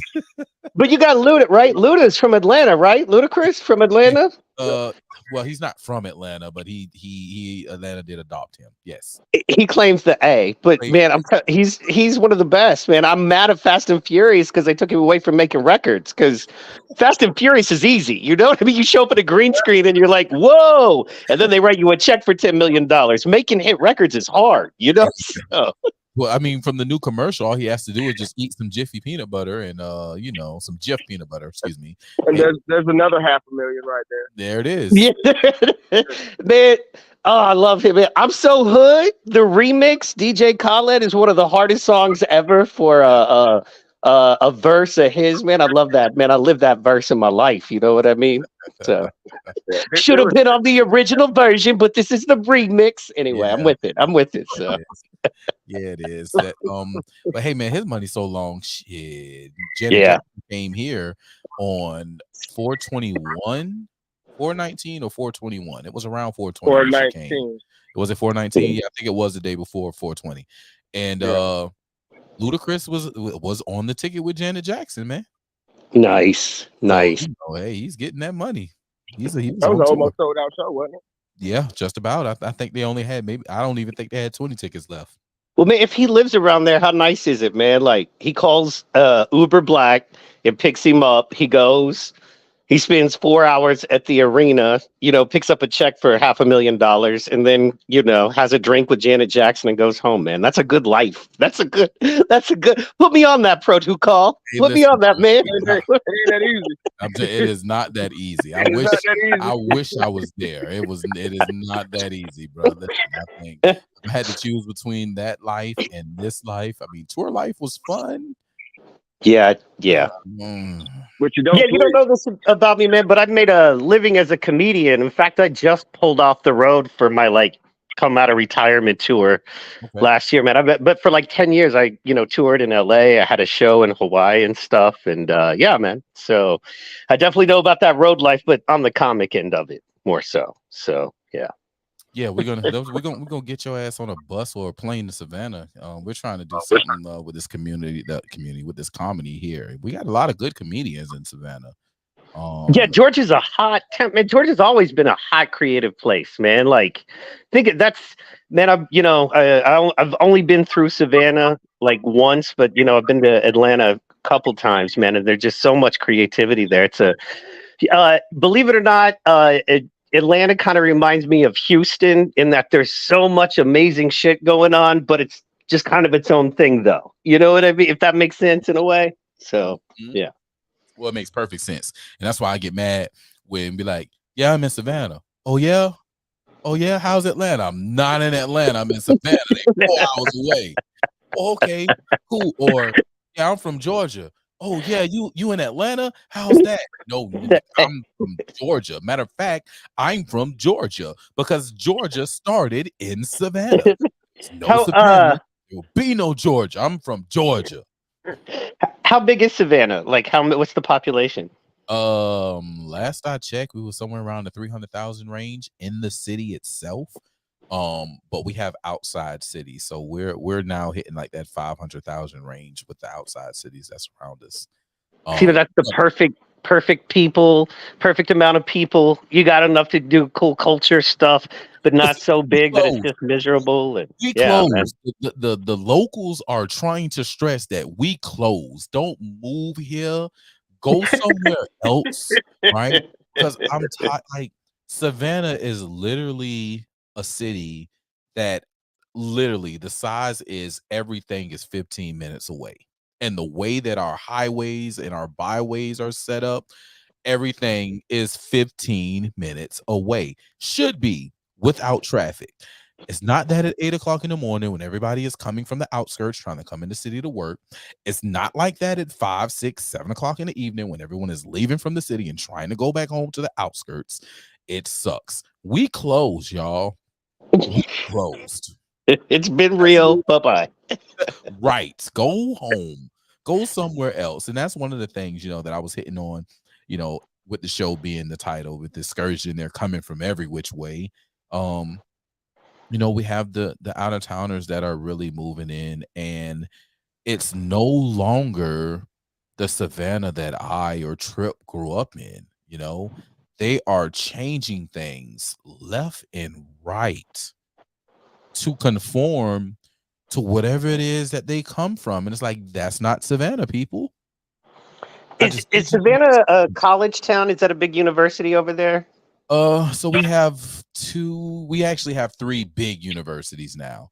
It's funny because we have 3 big universities of each kind. We have the HBCU, Savannah State, which is the oldest HBCU in the state of Georgia. We have Georgia Southern University now, which is a pretty big school. Oh yeah, Georgia Southern. Yeah, man. So they were in Statesboro, but they recently merged and acquired Armstrong Atlantic State. So now they have a Savannah campus, and I just want people to know that now that they have a Savannah campus, I've said this before, and I hope you guys are paying attention, that Savannah campus will become the main campus, because what do people really want to see? Are they going to see Statesboro, or they want to come see Savannah? Let's just be real, people. Georgia. Interesting. Georgia. That's interesting. That's an interesting point there. Come on now. So the reason I ask is because I live in Norman, actually, Oklahoma. So I live about 20 miles south of Oklahoma City proper, but University of Oklahoma, right? Like, it's where my family is and kind of how I grew up. And yeah, you see liberal policies affecting. We had a very liberal mayor during COVID, and stuff went crazy. People lost their mind. It was a big problem. And then they tried to recall her, couldn't quite do it. But in the next election, they, voted in a very red dude. But yeah, you see how while I'm in a very red state, just the policies and the stuff in a town that is, university, there's a lot more liberal stuff going on, a lot more liberal thought. And you just kind of have to deal with that and understand what it is that you're dealing with there. Because I know you know, Georgia is pretty red overall, but Savannah, I know it's got its blue aspects, right? There's some pretty heavy blue influence there. Yeah. You know aspects Very about much so. it. You know aspects Very about much it. That so. is very blue. Savannah's blue, and honestly, it's just being completely real. It's everywhere that is heavily African American Black population. They're all the blue centers, for obvious reasons. And it doesn't help that all it takes is, you know, the pastors, a couple of singers, and a TV star to come through, and it solidifies that blue vote for them, you know, to get them to that next election. All right, Mike, man. Shouts out to my dog, Mike McCann. He says he's going to catch the rest of the show on replay as an early morning tomorrow. It's the weekend, bro. You know, that's the one thing that I am not mad about as far as not running for this election. I still got my weekends how I want my weekends. But you got to get up early, man. You got to hit the campaign trail, man, and make sure it's solidified that you become the leader for District 6. And I have no faith. I have no doubt in my mind and all faith that you will be the representative for District 6, Mike. So have a good night, bros. Enjoy the replay when you catch it again. And call me sometime. Well, not tomorrow. I might see you tomorrow. I feel like I might see you at the Civic Center tomorrow. Tapping my finger to my lip. Yeah, I see you.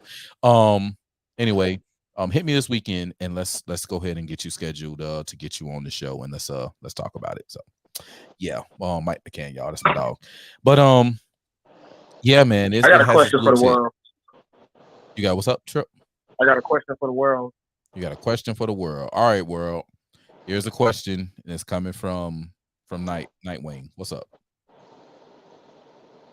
Random as it may be, did we ever find that F-35?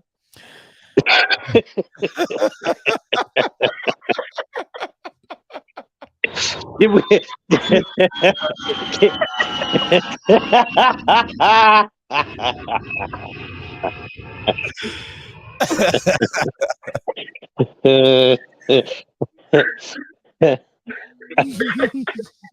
We found pieces. Hey, so it's funny that you said that, right? Because I was walking by TV today. I was walking by TV and it was on the news story, WTOC. They were talking about it. And they literally, at this point in time, I was like, y'all give up. You shouldn't have did that. That is your dead ass giveaway. That's your giveaway. Do you know that the pilot called 911? No. Wait a minute. Hold up. Wait a minute. Hold up. For what? For what? Wait. Let me ask you this: was his passport found? Was his passport found at the bottom of the wreckage? Though, I mean, at this point, that's all we're missing. That's all we're missing is his passport in the bottom of the wreckage. At this point, that is it. That is it. We got a phone call at 911, and now we need to find the passport. Bro, They played the 911 call, and I was like, nah, bro, ain't no way in hell that y'all got that. So this man ain't got the major phone number, the sergeant phone. He ain't got nobody phone number. Nobody phone number. But I'm curious. This is what they said, right? This is what they said. They said that he called 911, right? That's what they said. Mm-hmm. But was it how?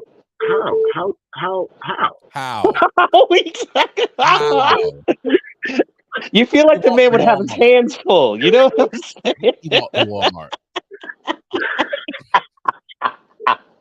Wait, was this after he ejected, or was this while he was crashing? I mean, I'm guessing it was after he ejected and wherever he made it, from the air, the air. As he's falling 30,000 feet from the sky, he just pulls out a cell phone. It's like,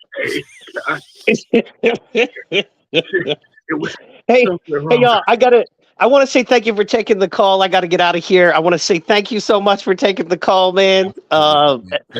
Triple G, you have a good night. Stay out of trouble. And Protocol, I will talk to you soon, man. God bless. Let's get him. I want to put this up there, man. My girl Vanessa says she liked this guy, the comedian. So you got to come on more, Mike, because she likes you. Yes, sir. Man, I'm trying to get a podcast with you, man. That's all my dreams will come true. Man, we'll take over. We about to do that. We are going to do that.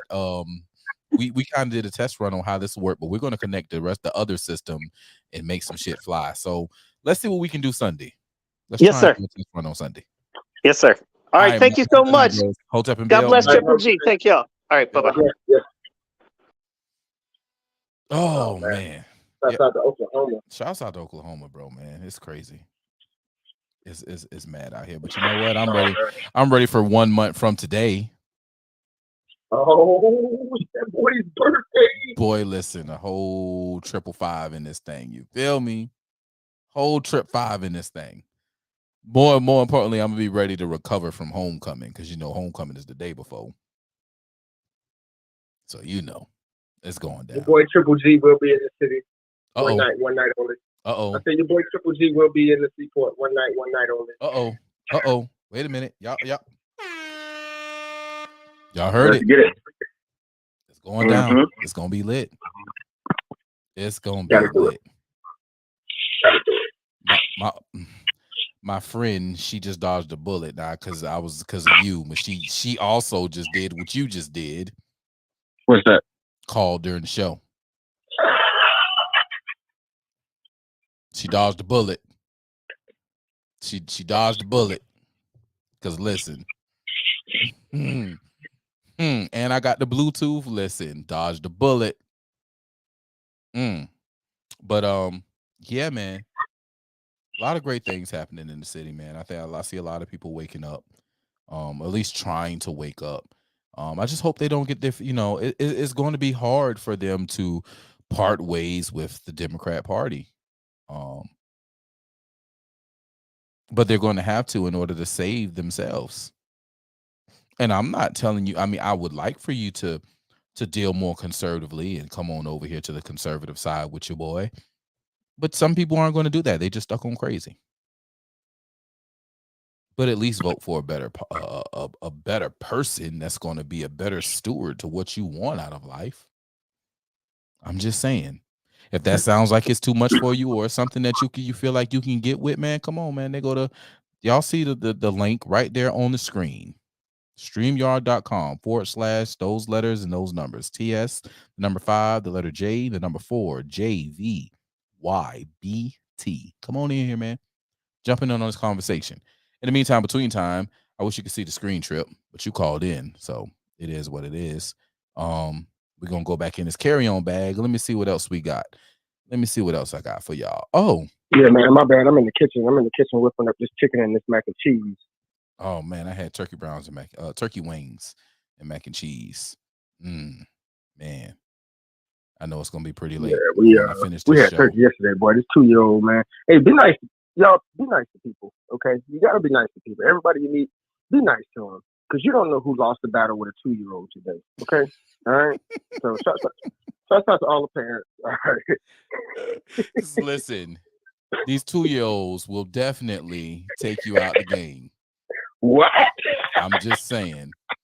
I love my daughter to death, but listen, all I can say is that's my daughter. That's my baby. That's all I can say. That's my dog. Pretty much. And you never really know, and you just never know. So just be nice to people. Just be nice. Vanessa even says yes, be nice. That's right. Be nice. So, but yeah, man, I got this here article that I found out. Now we're talking about, and it's crazy because we pay all these tax monies, we pay all this, for our elected officials. We put our elected officials in these positions to look out for and take care of our needs, and yet we have them doing things like this right here. Chicago signs a $29 million contract for migrant base camps. The city of Chicago has signed a more than $29 million contract with a private security firm to build and operate base camps for migrants. Zones in these camps will hold between 200 and 1,400 people. Holy shit. Wait, hold up. First of all, that's a big ass gap. That's a big ass gap.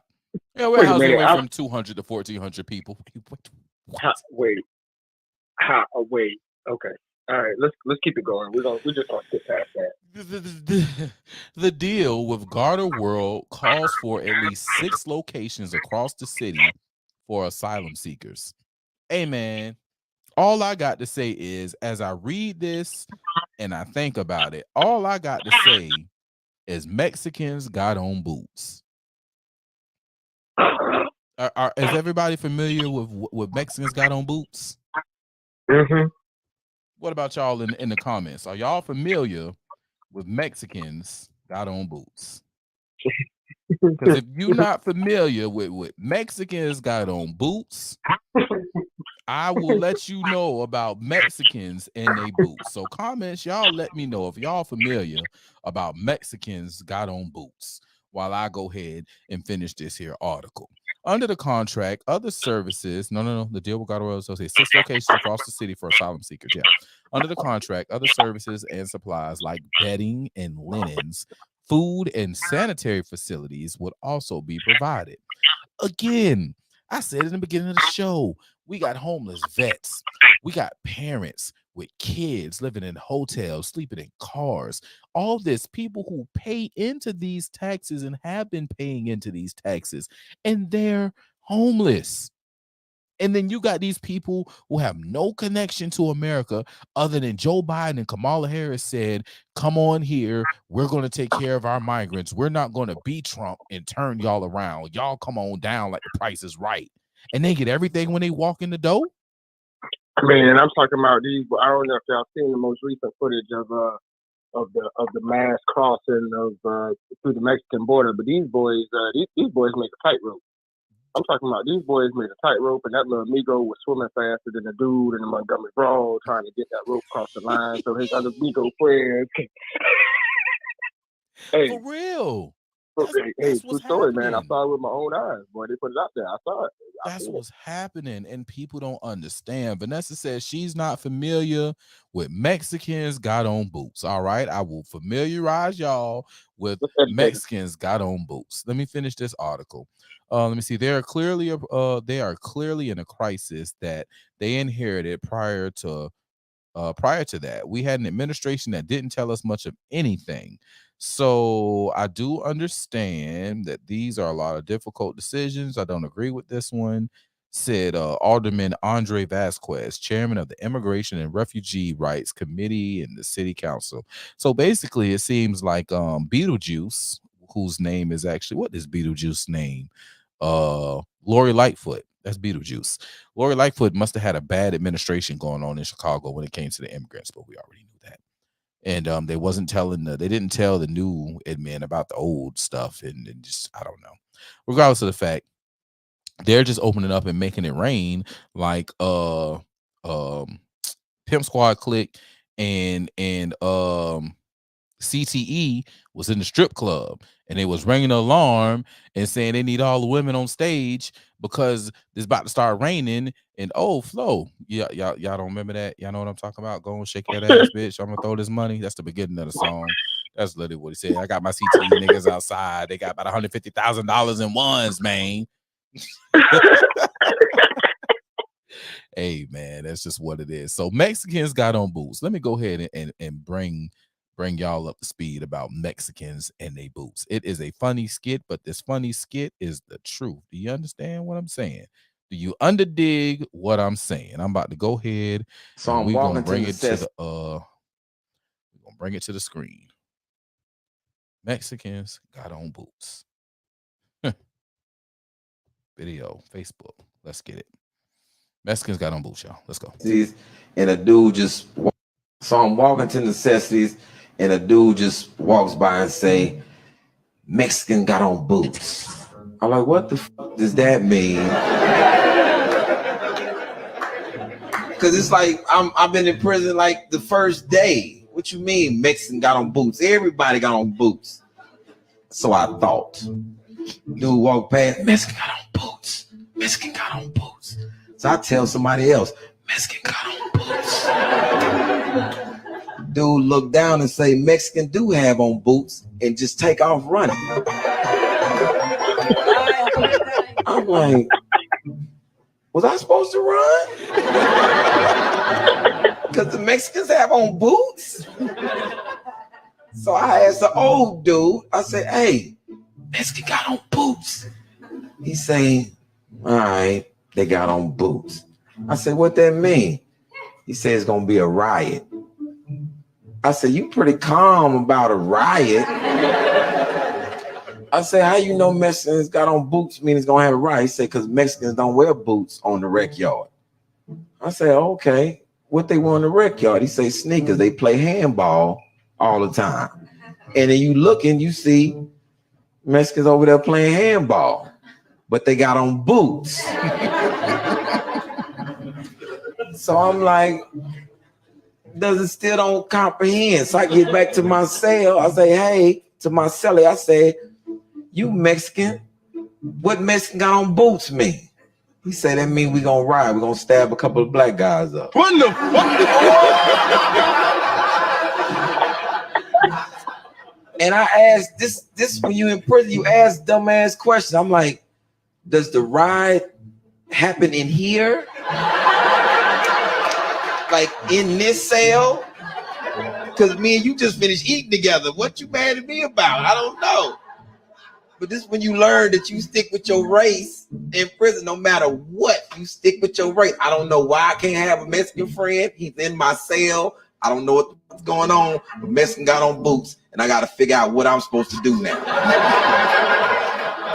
And I still don't know. I got to still ask people. Found a black dude. I'm like, yo, so what I do now, the Mexican got on boots.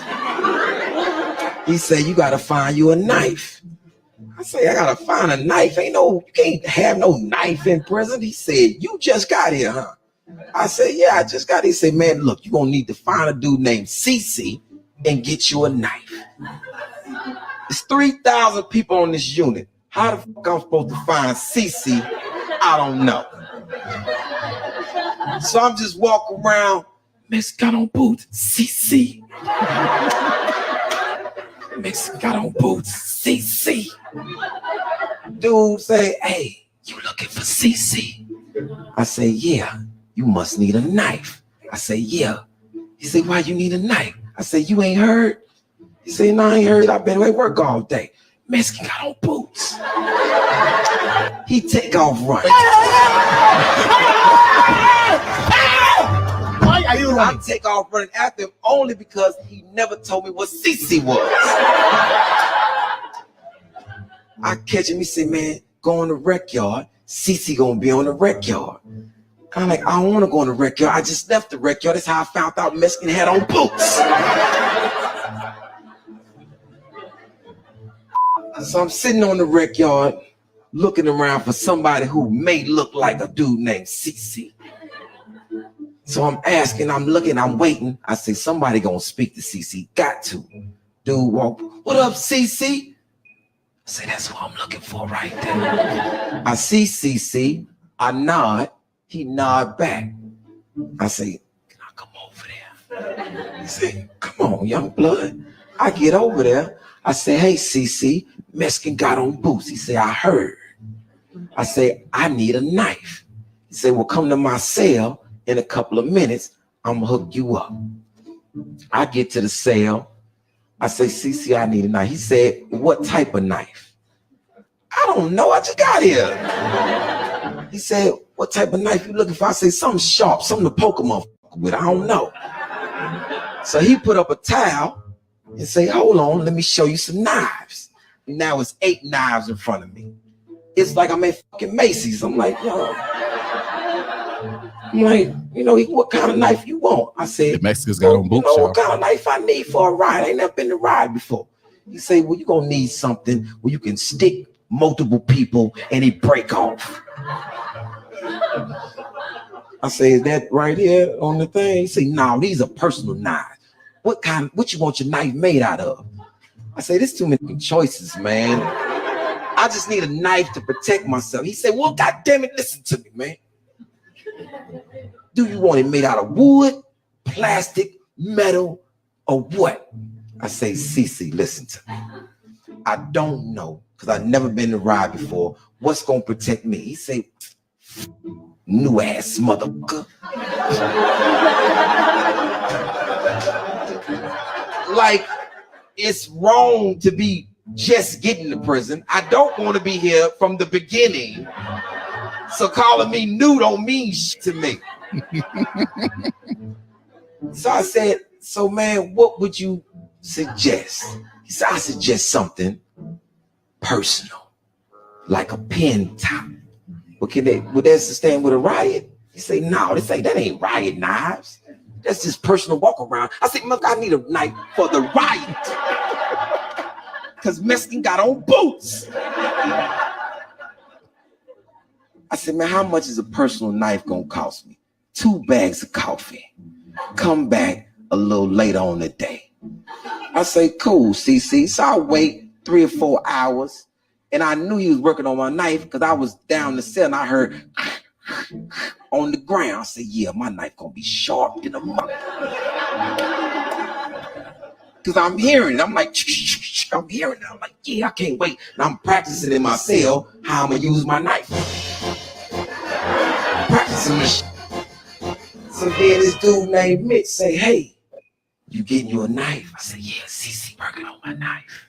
He say, man, you need more than that. I said, what I need now? He said, you need to know Mexican got on boots so they can kick you in the fucking shin while you fighting. Boots are made out of metal. So you got to do this. This is Mitch. This is in my cell teaching me how to be in a riot. Look, first of all, when you get out there, stay close to the wall because motherfuckers going to be trying to stab you. I said, that's pretty much what a riot is. That's why I'm getting a knife. Okay.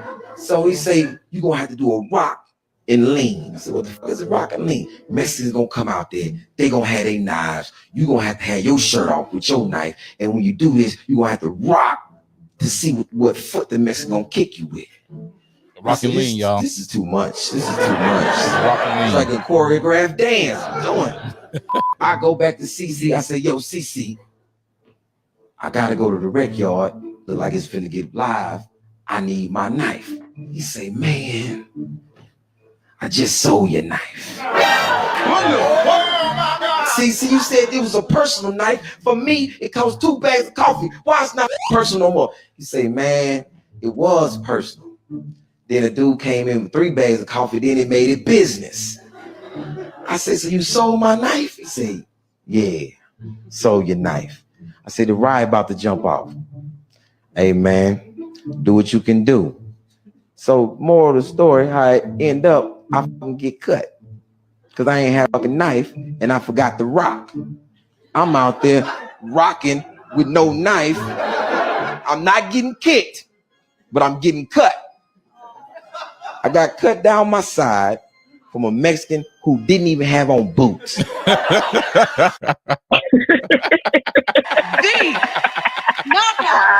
Wow. He got taken. He got okay. Stop it, y'all. Stop it. Stop. He got cut by a Mexican that ain't even had on no boots. Didn't even have on boots, yo. Didn't even have on boots. Moral of the story is Mexicans got on boots and they gonna come and they gonna cut you even when they ain't got on the boots because you was too busy looking for the boots that you ain't even realize that the niggas without the boots was just as dangerous as the niggas with the boots. Moral of the story is, boy, these niggas is coming for everything. And they is everywhere you least expect it. They got us, you know, in Chicago, as we were talking about in that story. They got them surrounded and trapped in. They putting them in different areas of the city. And if you aren't familiar with Compton, you might want to familiarize yourself with Compton because it used to be a black area. It's no longer black anymore. Not anymore. And guess what, y'all? It's not white either. No. You want to look into that. I bet it's red, white, and green.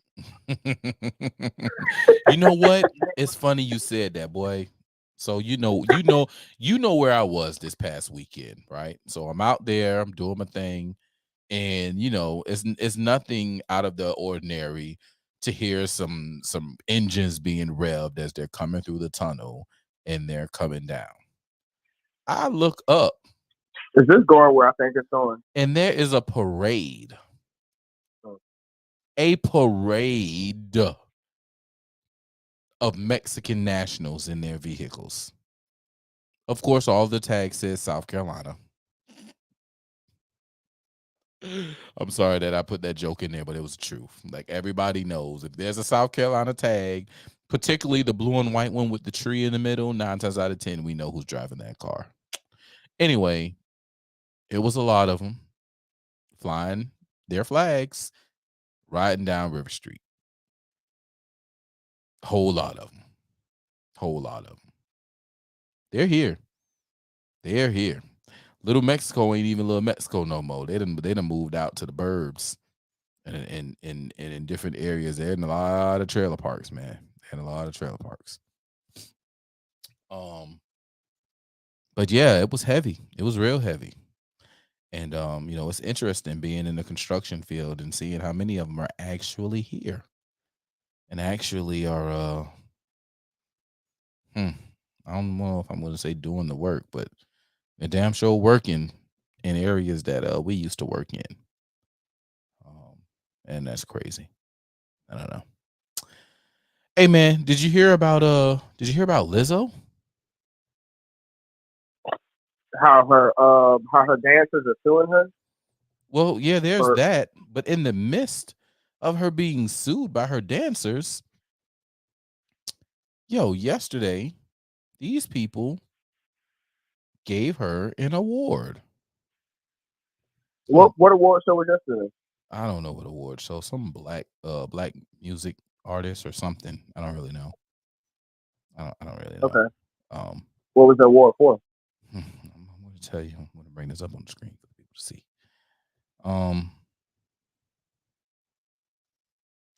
She was awarded the Quincy Jones Humanitarian Award.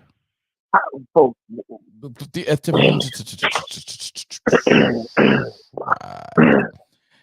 y'all. I gotta fix me a drink. I'll be right back. Oh man, while he does that, y'all, let's listen to her. I just want to say one more thing. It's easy to do the right thing when everybody's watching you. And it's what you do in those moments where nobody's watching that defines who you are. And I'm going to continue to be who I am, no matter who's watching. I'm going to continue to shine a light on the people who are helping people because they deserve it. I'm going to continue to amplify the voices of marginalized people because I have a microphone and I know how to use it.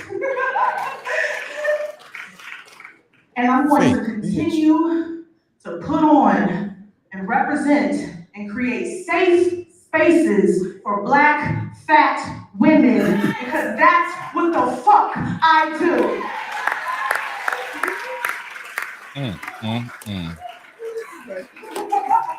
It is my purpose, and it is an honor. B-Mac, thank you so much. This room feels so incredible. There's so many incredible people here tonight who flew out to support me. My family is here. Nice Life is in the building. Okay, that's enough. I don't want to hear this broad's pork chop trap promo. So,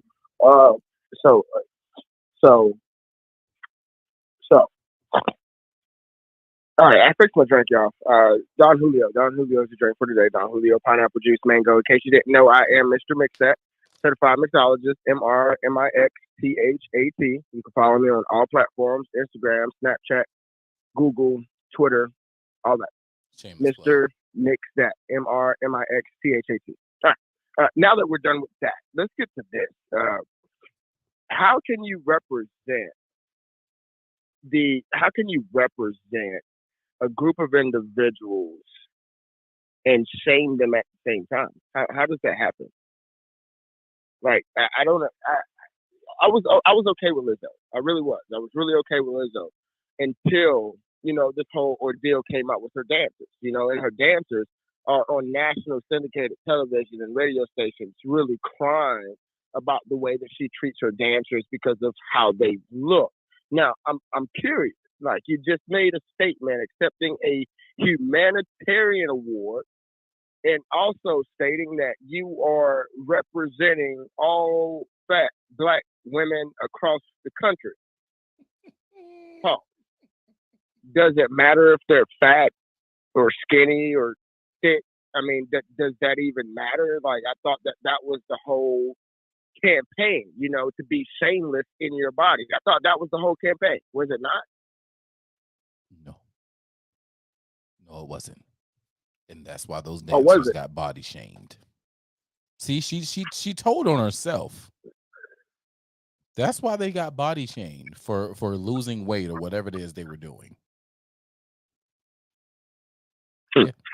Yeah, showed on herself. Dumb fat bitch told on herself. Anyway, it's an incursion in every which way, and that is them breaking into the minds of the people, those who are easily influenced and impressed by these celebrities.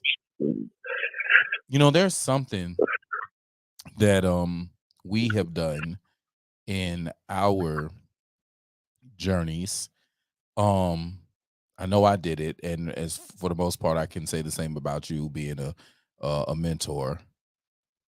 We never got starstruck and rushed to take pictures with any of the stars that we've been around. It may have been a here and there with some like OGs, like so. Sherilyn came, not Sherilyn. That was Brick, and that was oh man, I can't call my girl name from SOS Band. But I took pictures with them because they're some OGs, right? But Pastor Troy's, the Shawty Lowe's, the T.I.'s, the Rick Ross's, the Akon, right? You know, like all these people who have come through Savannah that we've had a part or dealing or been around and had opportunity to take picture with. Rub elbows with, right? Didn't do it. Except that one time. I ain't even gonna lie. First time I ever got starstruck, and this is the only moment that I ever remember me being starstruck. I was interning at E93, and I was in the office, and I just saw the fattest butt walk by the door, and I instantly hung up the phone with whoever I was talking to, and was like, "Who that is?"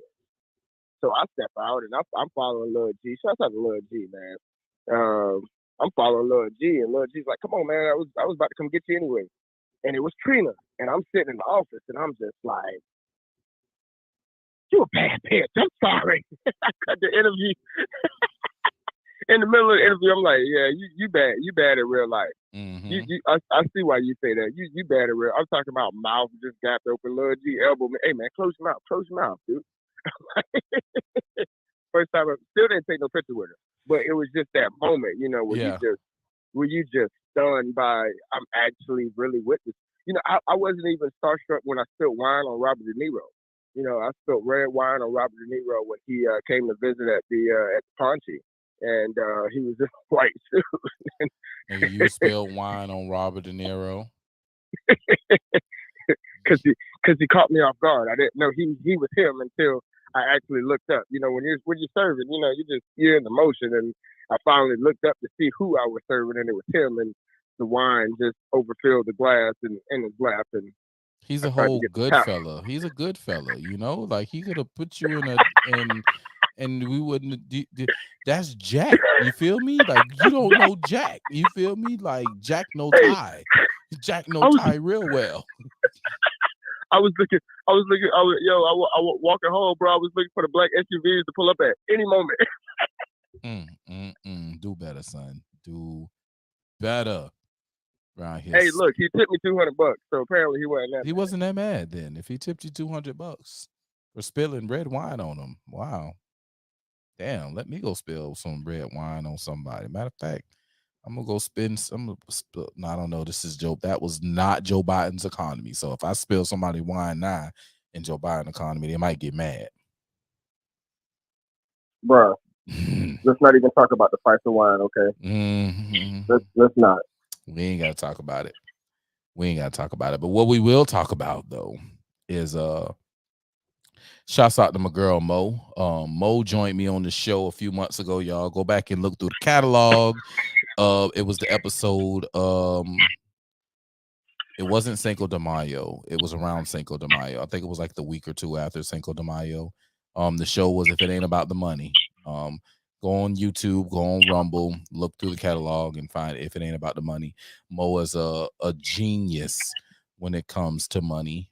She used to work for the city of Savannah, handling some affairs as far as money, and that didn't go too well because, well, Mo ain't gonna shut up when she see wrong, and that's what we need more people of.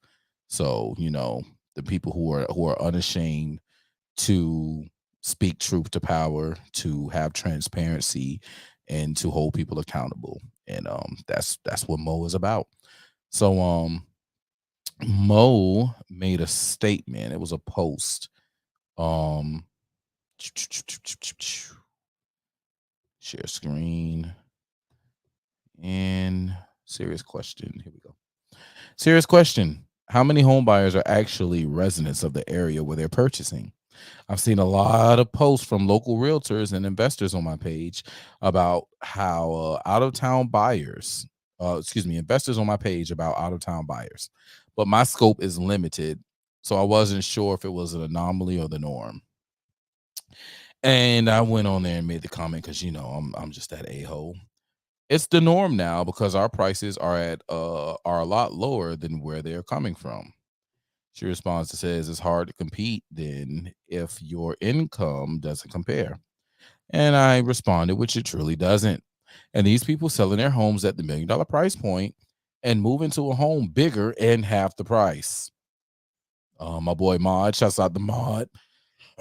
Excuse me, Mod did the ice cream tour with Dad, ice cream day with Dad tour.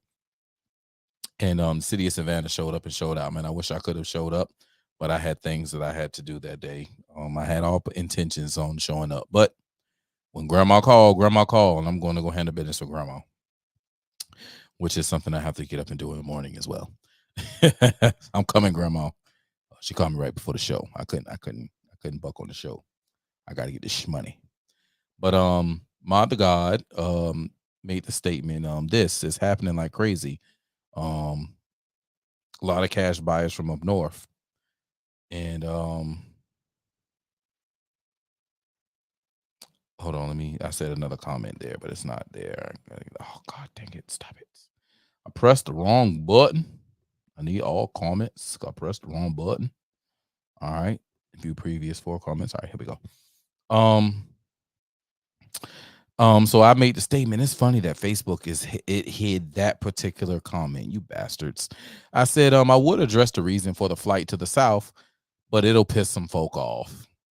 And he laughed, and I said they better open their eyes though, because they're bringing in northern beliefs, and soon we will look exactly like what they're running from.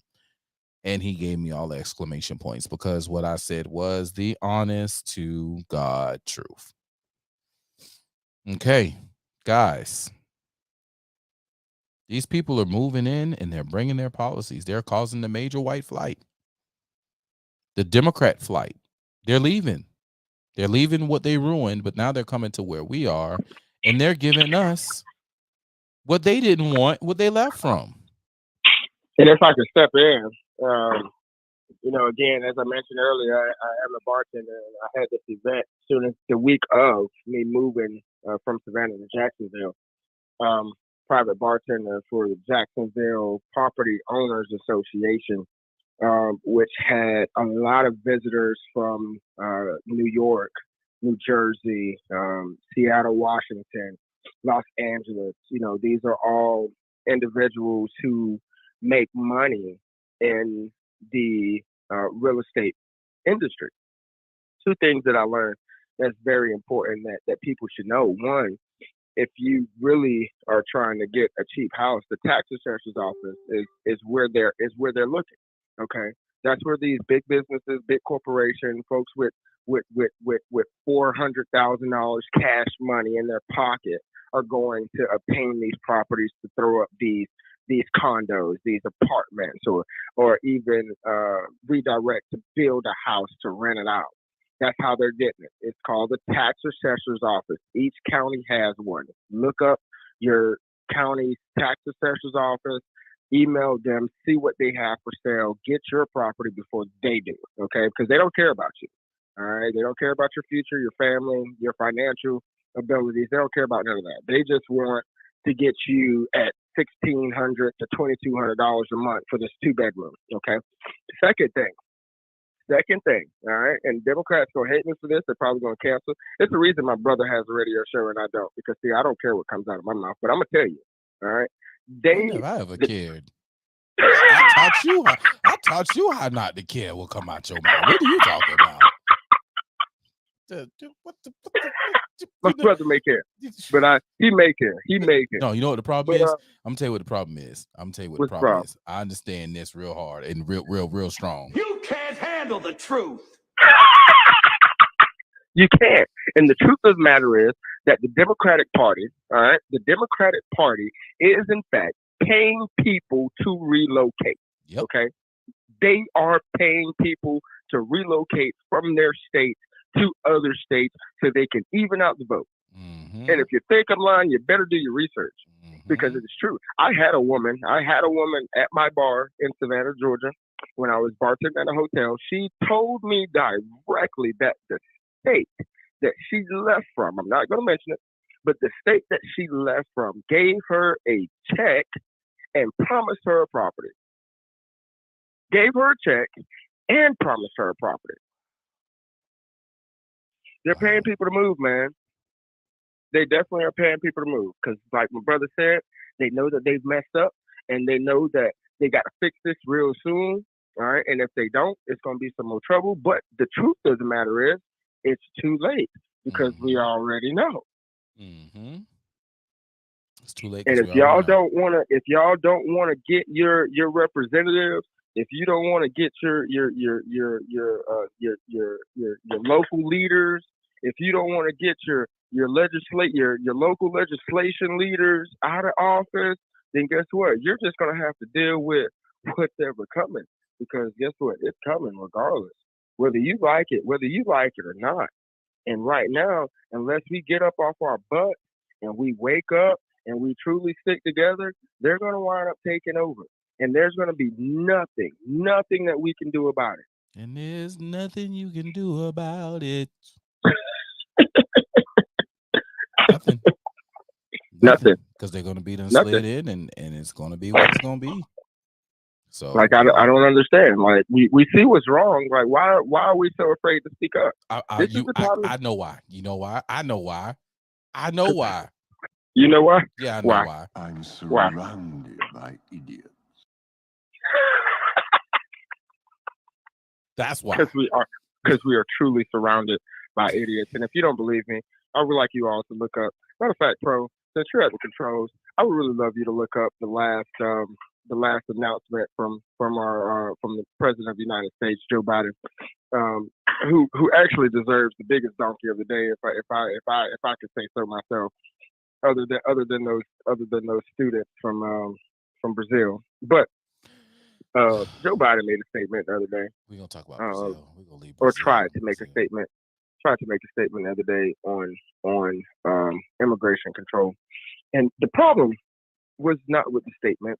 Whoever wrote the speech had a very clear point. But my problem is that we have a commander in chief who could not make it through the literature of the speech. So I'm guessing whatever Mitch McConnell has is definitely contagious and is going around DC right now.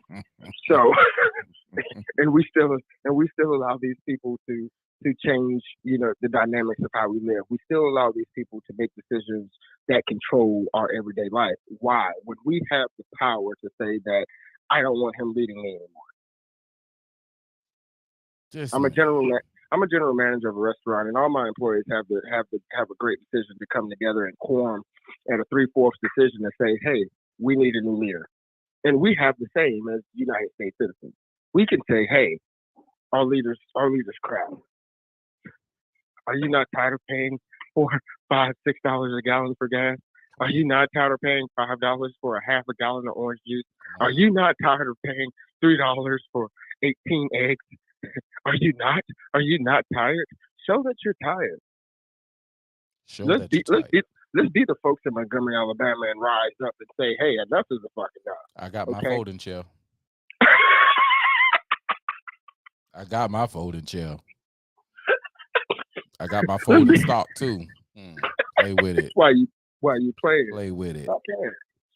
Yeah, this ain't the time to play, man. This ain't the time to just be like, "Oh, it is what it is." And I hate when people say that. "Oh, it is what it is." No, it's exactly what you make it. It's exactly what you make it, or what you leave and allow it to be. What you allow it to be. And I'm not going to allow it to be anything that someone else tells me. You know, one of my partners, man, he was on here earlier and he was talking about the politics ain't nothing but smoke screen and Trump's a puppet and all of this. Well, if that's what you think, that's what you subscribe to, then hey, I'm not saying that it's right, but that's what you subscribe to. But that's not what I subscribe to. I believe if the man was really a puppet, then they wouldn't be at his neck the way that they are at his neck. If it was, and they're at his neck because he's not the puppet that they want him to be. Exactly. Exactly. But it's Like, hard if you for really people to want to know a understand that. puppet, if you really want to see a puppet, look up Barack Obama.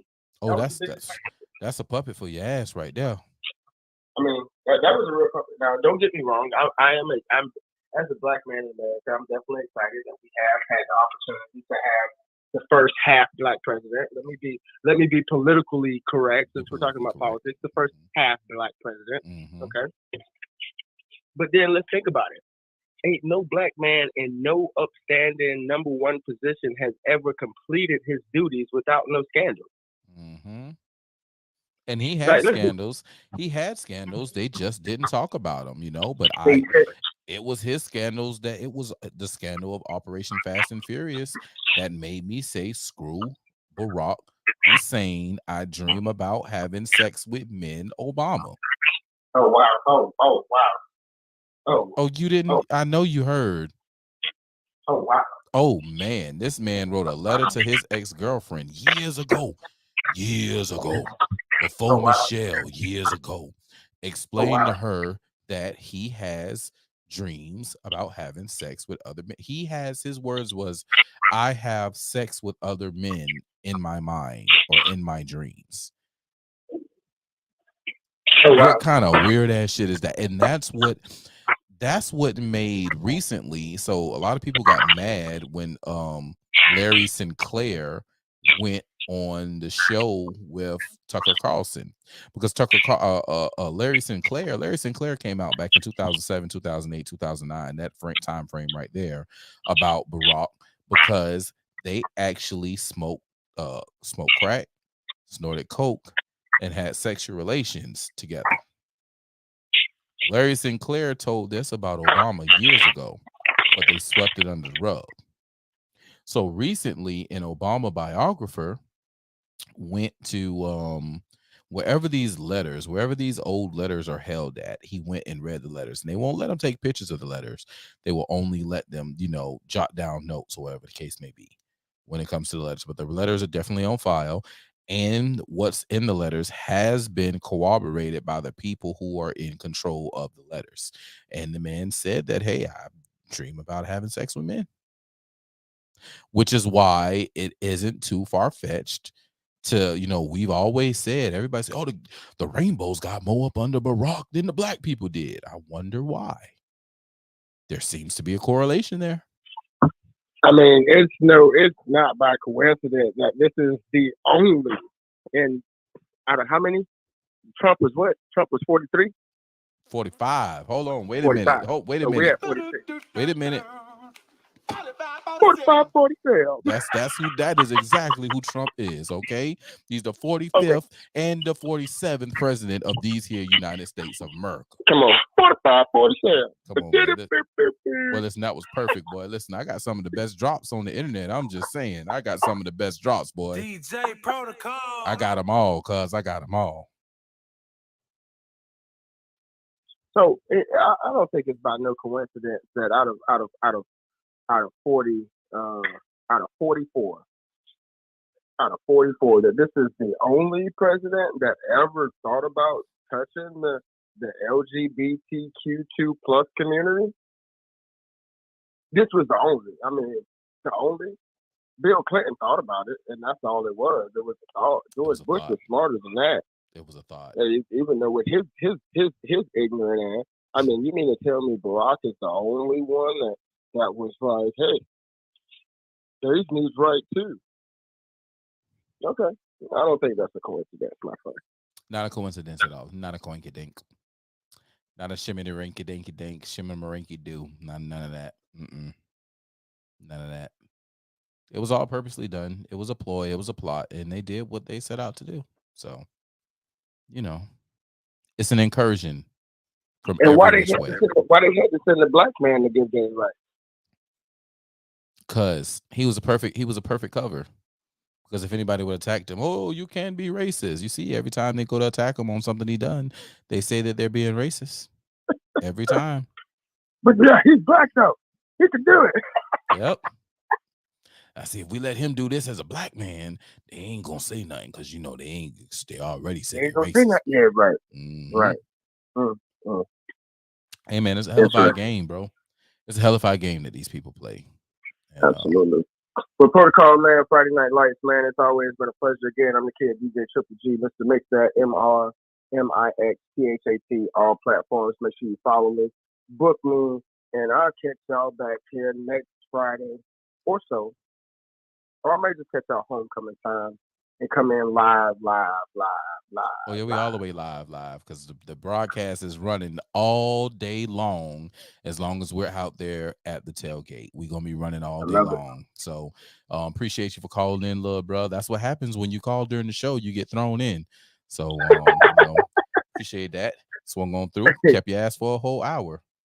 Yes, sir. Yes, sir. All righty, hey, man. Have a good it's night, always man. good. Y'all be blessed. Save you $5 bills. You never know when you're gonna need it. Amen. That's the word. All right, bro. That's my dog, DJ Triple G. Checking in on the check-in. Hey, y'all. You know what? It's been 2 hours and 6 minutes. I think this has been a good show. We've had some call-ins, man. I still got the line open. I see three people, man. I'm gonna leave it open for a little while longer. 3 people. Make sure you hit that like button for those who are watching. Hit the share. Subscribe to the YouTube. Subscribe to the Rumble, man. I don't know how long I'll be on Facebook because Facebook don't like my black ass. And to be honest, I don't like Facebook like that either. I'm only here because the people locally are on Facebook. I have fun on Twitter, but Twitter is for like national and international people and, dealing with people with high followings. But Facebook is for me to be personal. Oh, shit. Well, look at there. What's up, brother A. Whitley, Chatham County 6th District Commissioner, checking in the building. He is also the chair of a local party here, whose name that I will not say. But yeah, my dog checking in the show, man. Appreciate you for coming in, man. Whiteley is Whiteley. It's not Whitley, it's Whiteley. Okay, excuse me. In my geechiness, A. Whiteley is in the building. All right. Yes. I'm still a geechee, so I'm going to end up saying Whitley. So, just blame it on my geechiness, But appreciate you for sliding through here, man. He's a good dude. I like messing with A. even though he's on the other side of the spectrum. There's a lot of things that we do agree with, and I do identify that. I do believe in a duopoly. I believe that we have to have representatives in both sides. I just rather that, on certain things, speak up. I don't care if you love your party. You know what I'm saying? If you're a part of something, I expect you to rock with that something. But when they doing something that is a little out of hand, hold their asses accountable.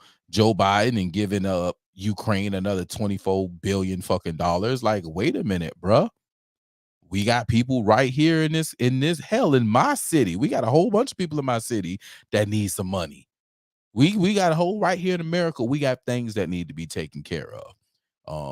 So there's no need to be shipping $24 billion over to Ukraine.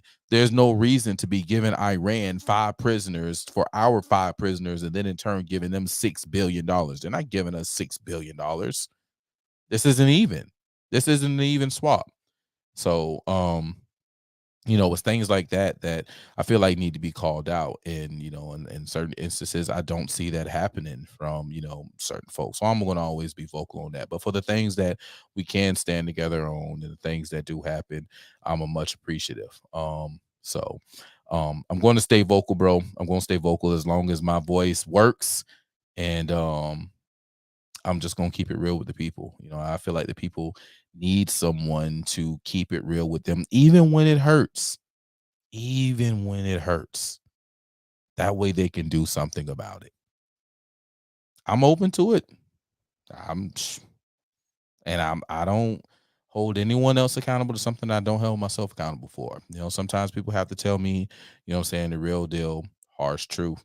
And it takes, you know, it takes some real grown men, some real grown women to be able to take that from people. And if I'm going to say it and dish it, then I have to hold myself to the same standards. So I'll always do that, which is why I listen to people like, hey, Pro, you be too mean. Pro, you got to tone it down a little bit. Pro, you can't approach people like that. I hear it. Trust me, I take it all in. But sometimes, you know, as my boy Bobby Axelrod says, what's the point of having fuck you money if you can't say fuck you every once in a while? I stand by that. Speaking of Bobby Axelrod, I'm going to get into some Bobby Axelrod after I get done boo loving, because the phone calling came. So I'm definitely going to catch that before she falls asleep. And yeah. So all right, guys. Phone lines are shut down. It was real. Appreciate everybody who came in tonight. My dog Mike, Fresh Mike, my dog Triple G. It was a good night, man. I definitely appreciate y'all. We're gonna find a good song to leave out with. I don't know what song I want to leave out with, guys. We started with me and Clay with Boo-Foo. You guys notice that I play a lot of Clay Hodges and I play a lot of Smooth. You guys notice that? Oh, I know what I'm about to play. I play this song a lot too. You know, let me see if I can find one more, but I just love this song. I'm sorry, but I love this dang on song because bros act up on this song, man. I can't even hold my nuts on it, man. You really act up on this song. And I want to play it, but then I kind of don't want to play it. So you guys don't know the song, but I'm just going to ask you, should I play the song that I'm talking about, or should I play another song? The song or another song? Because I really don't know. Should it be the song or should it be the other song? Somebody help me. Just say the song or say the other song. It's completely up to you to say the song or the other song.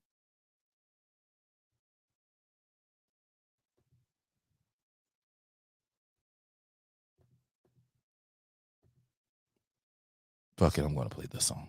We're going to play the song because I like it. This is my dog. His name, oh, wait a minute. What is this one? What is this one? This is from 3 years ago. We're going to play this one. It's my dog, Jacob Evans. The name of the song is called First Funk. It's girl on. Oh, y'all are saying the song. All right. I'm going to play the song. Okay, guys. I came back over because I was about to play another one, but I'm going to play the song because I love this song. This is it. For those who just came in, catch the replay, start back over, leave a comment, tell me what you guys think so far. Share the video. It was a good combo. And then also go back and check out the rest of the catalog, man. You guys like what you hear, you guys want to leave. I don't even think I have super chat. So the best thing I can say is there's the Cash App down bottom. $3LSENT. If you guys feel it in you want to send a little donation, it's all good because, well, Facebook has demonetized my black ass. So really, I'm just out here because I care about you, the people. Building a new studio, building a new platform. I got something in the works. I have something really gorgeous that I'm ready to break out, but I'm gonna have to buy a new laptop before I can do that. So right now we're just gonna run like this. But it's coming. It's coming real soon. I might buy a new laptop next week. I don't really know. I'll make up my mind. Anyway, guys, I'm going to play the song. It's from my dog Jacob Evans. It's called One More Lie because I love the song. I love the way he sung it. I love the way he acted up on this guitar. You guys tell me what you think, man. I'm your boy Protocol.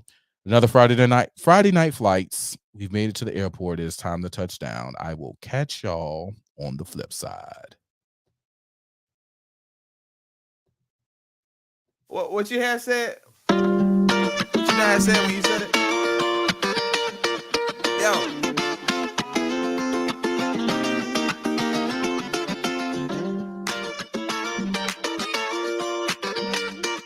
No, I can't stop. No, I can't stop. No, I can't understand it. I can't commit my heart the way you do. The way you do.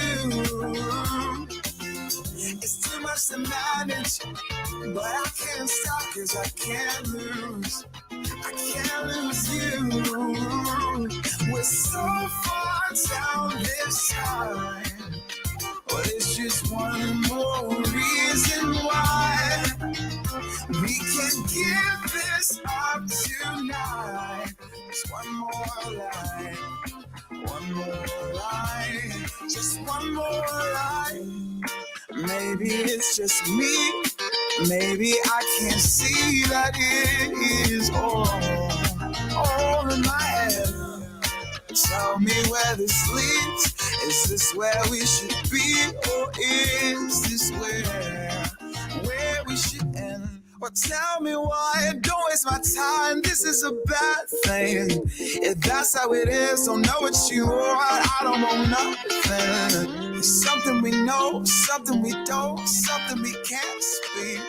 Something we know, something we don't, something we can't speak. I can't understand it. I can't commit my heart the way you do. The way you do. It's too much to manage, but I can't stop 'cause I can't lose. I can't lose you. We're so far down this time, but it's just one more reason why we can give this up tonight. Just one more lie, one more lie, just one more lie. Maybe it was you. I think you always knew just what to say to keep me holding on.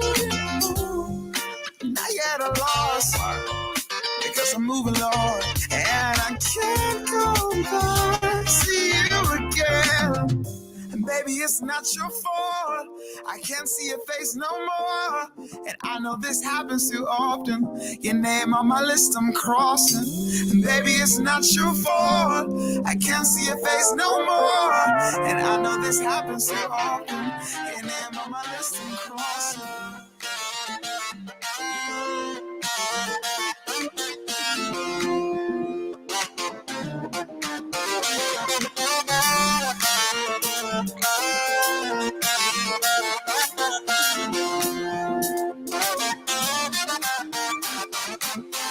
I can't understand it. I can't commit my heart the way you do. The way you do. It's too much to manage, but I can't stop 'cause I can't lose. I can't lose you. We're so far down this time, but it's just one more reason why we can give this up tonight. Just one more lie, one more lie, just one more lie.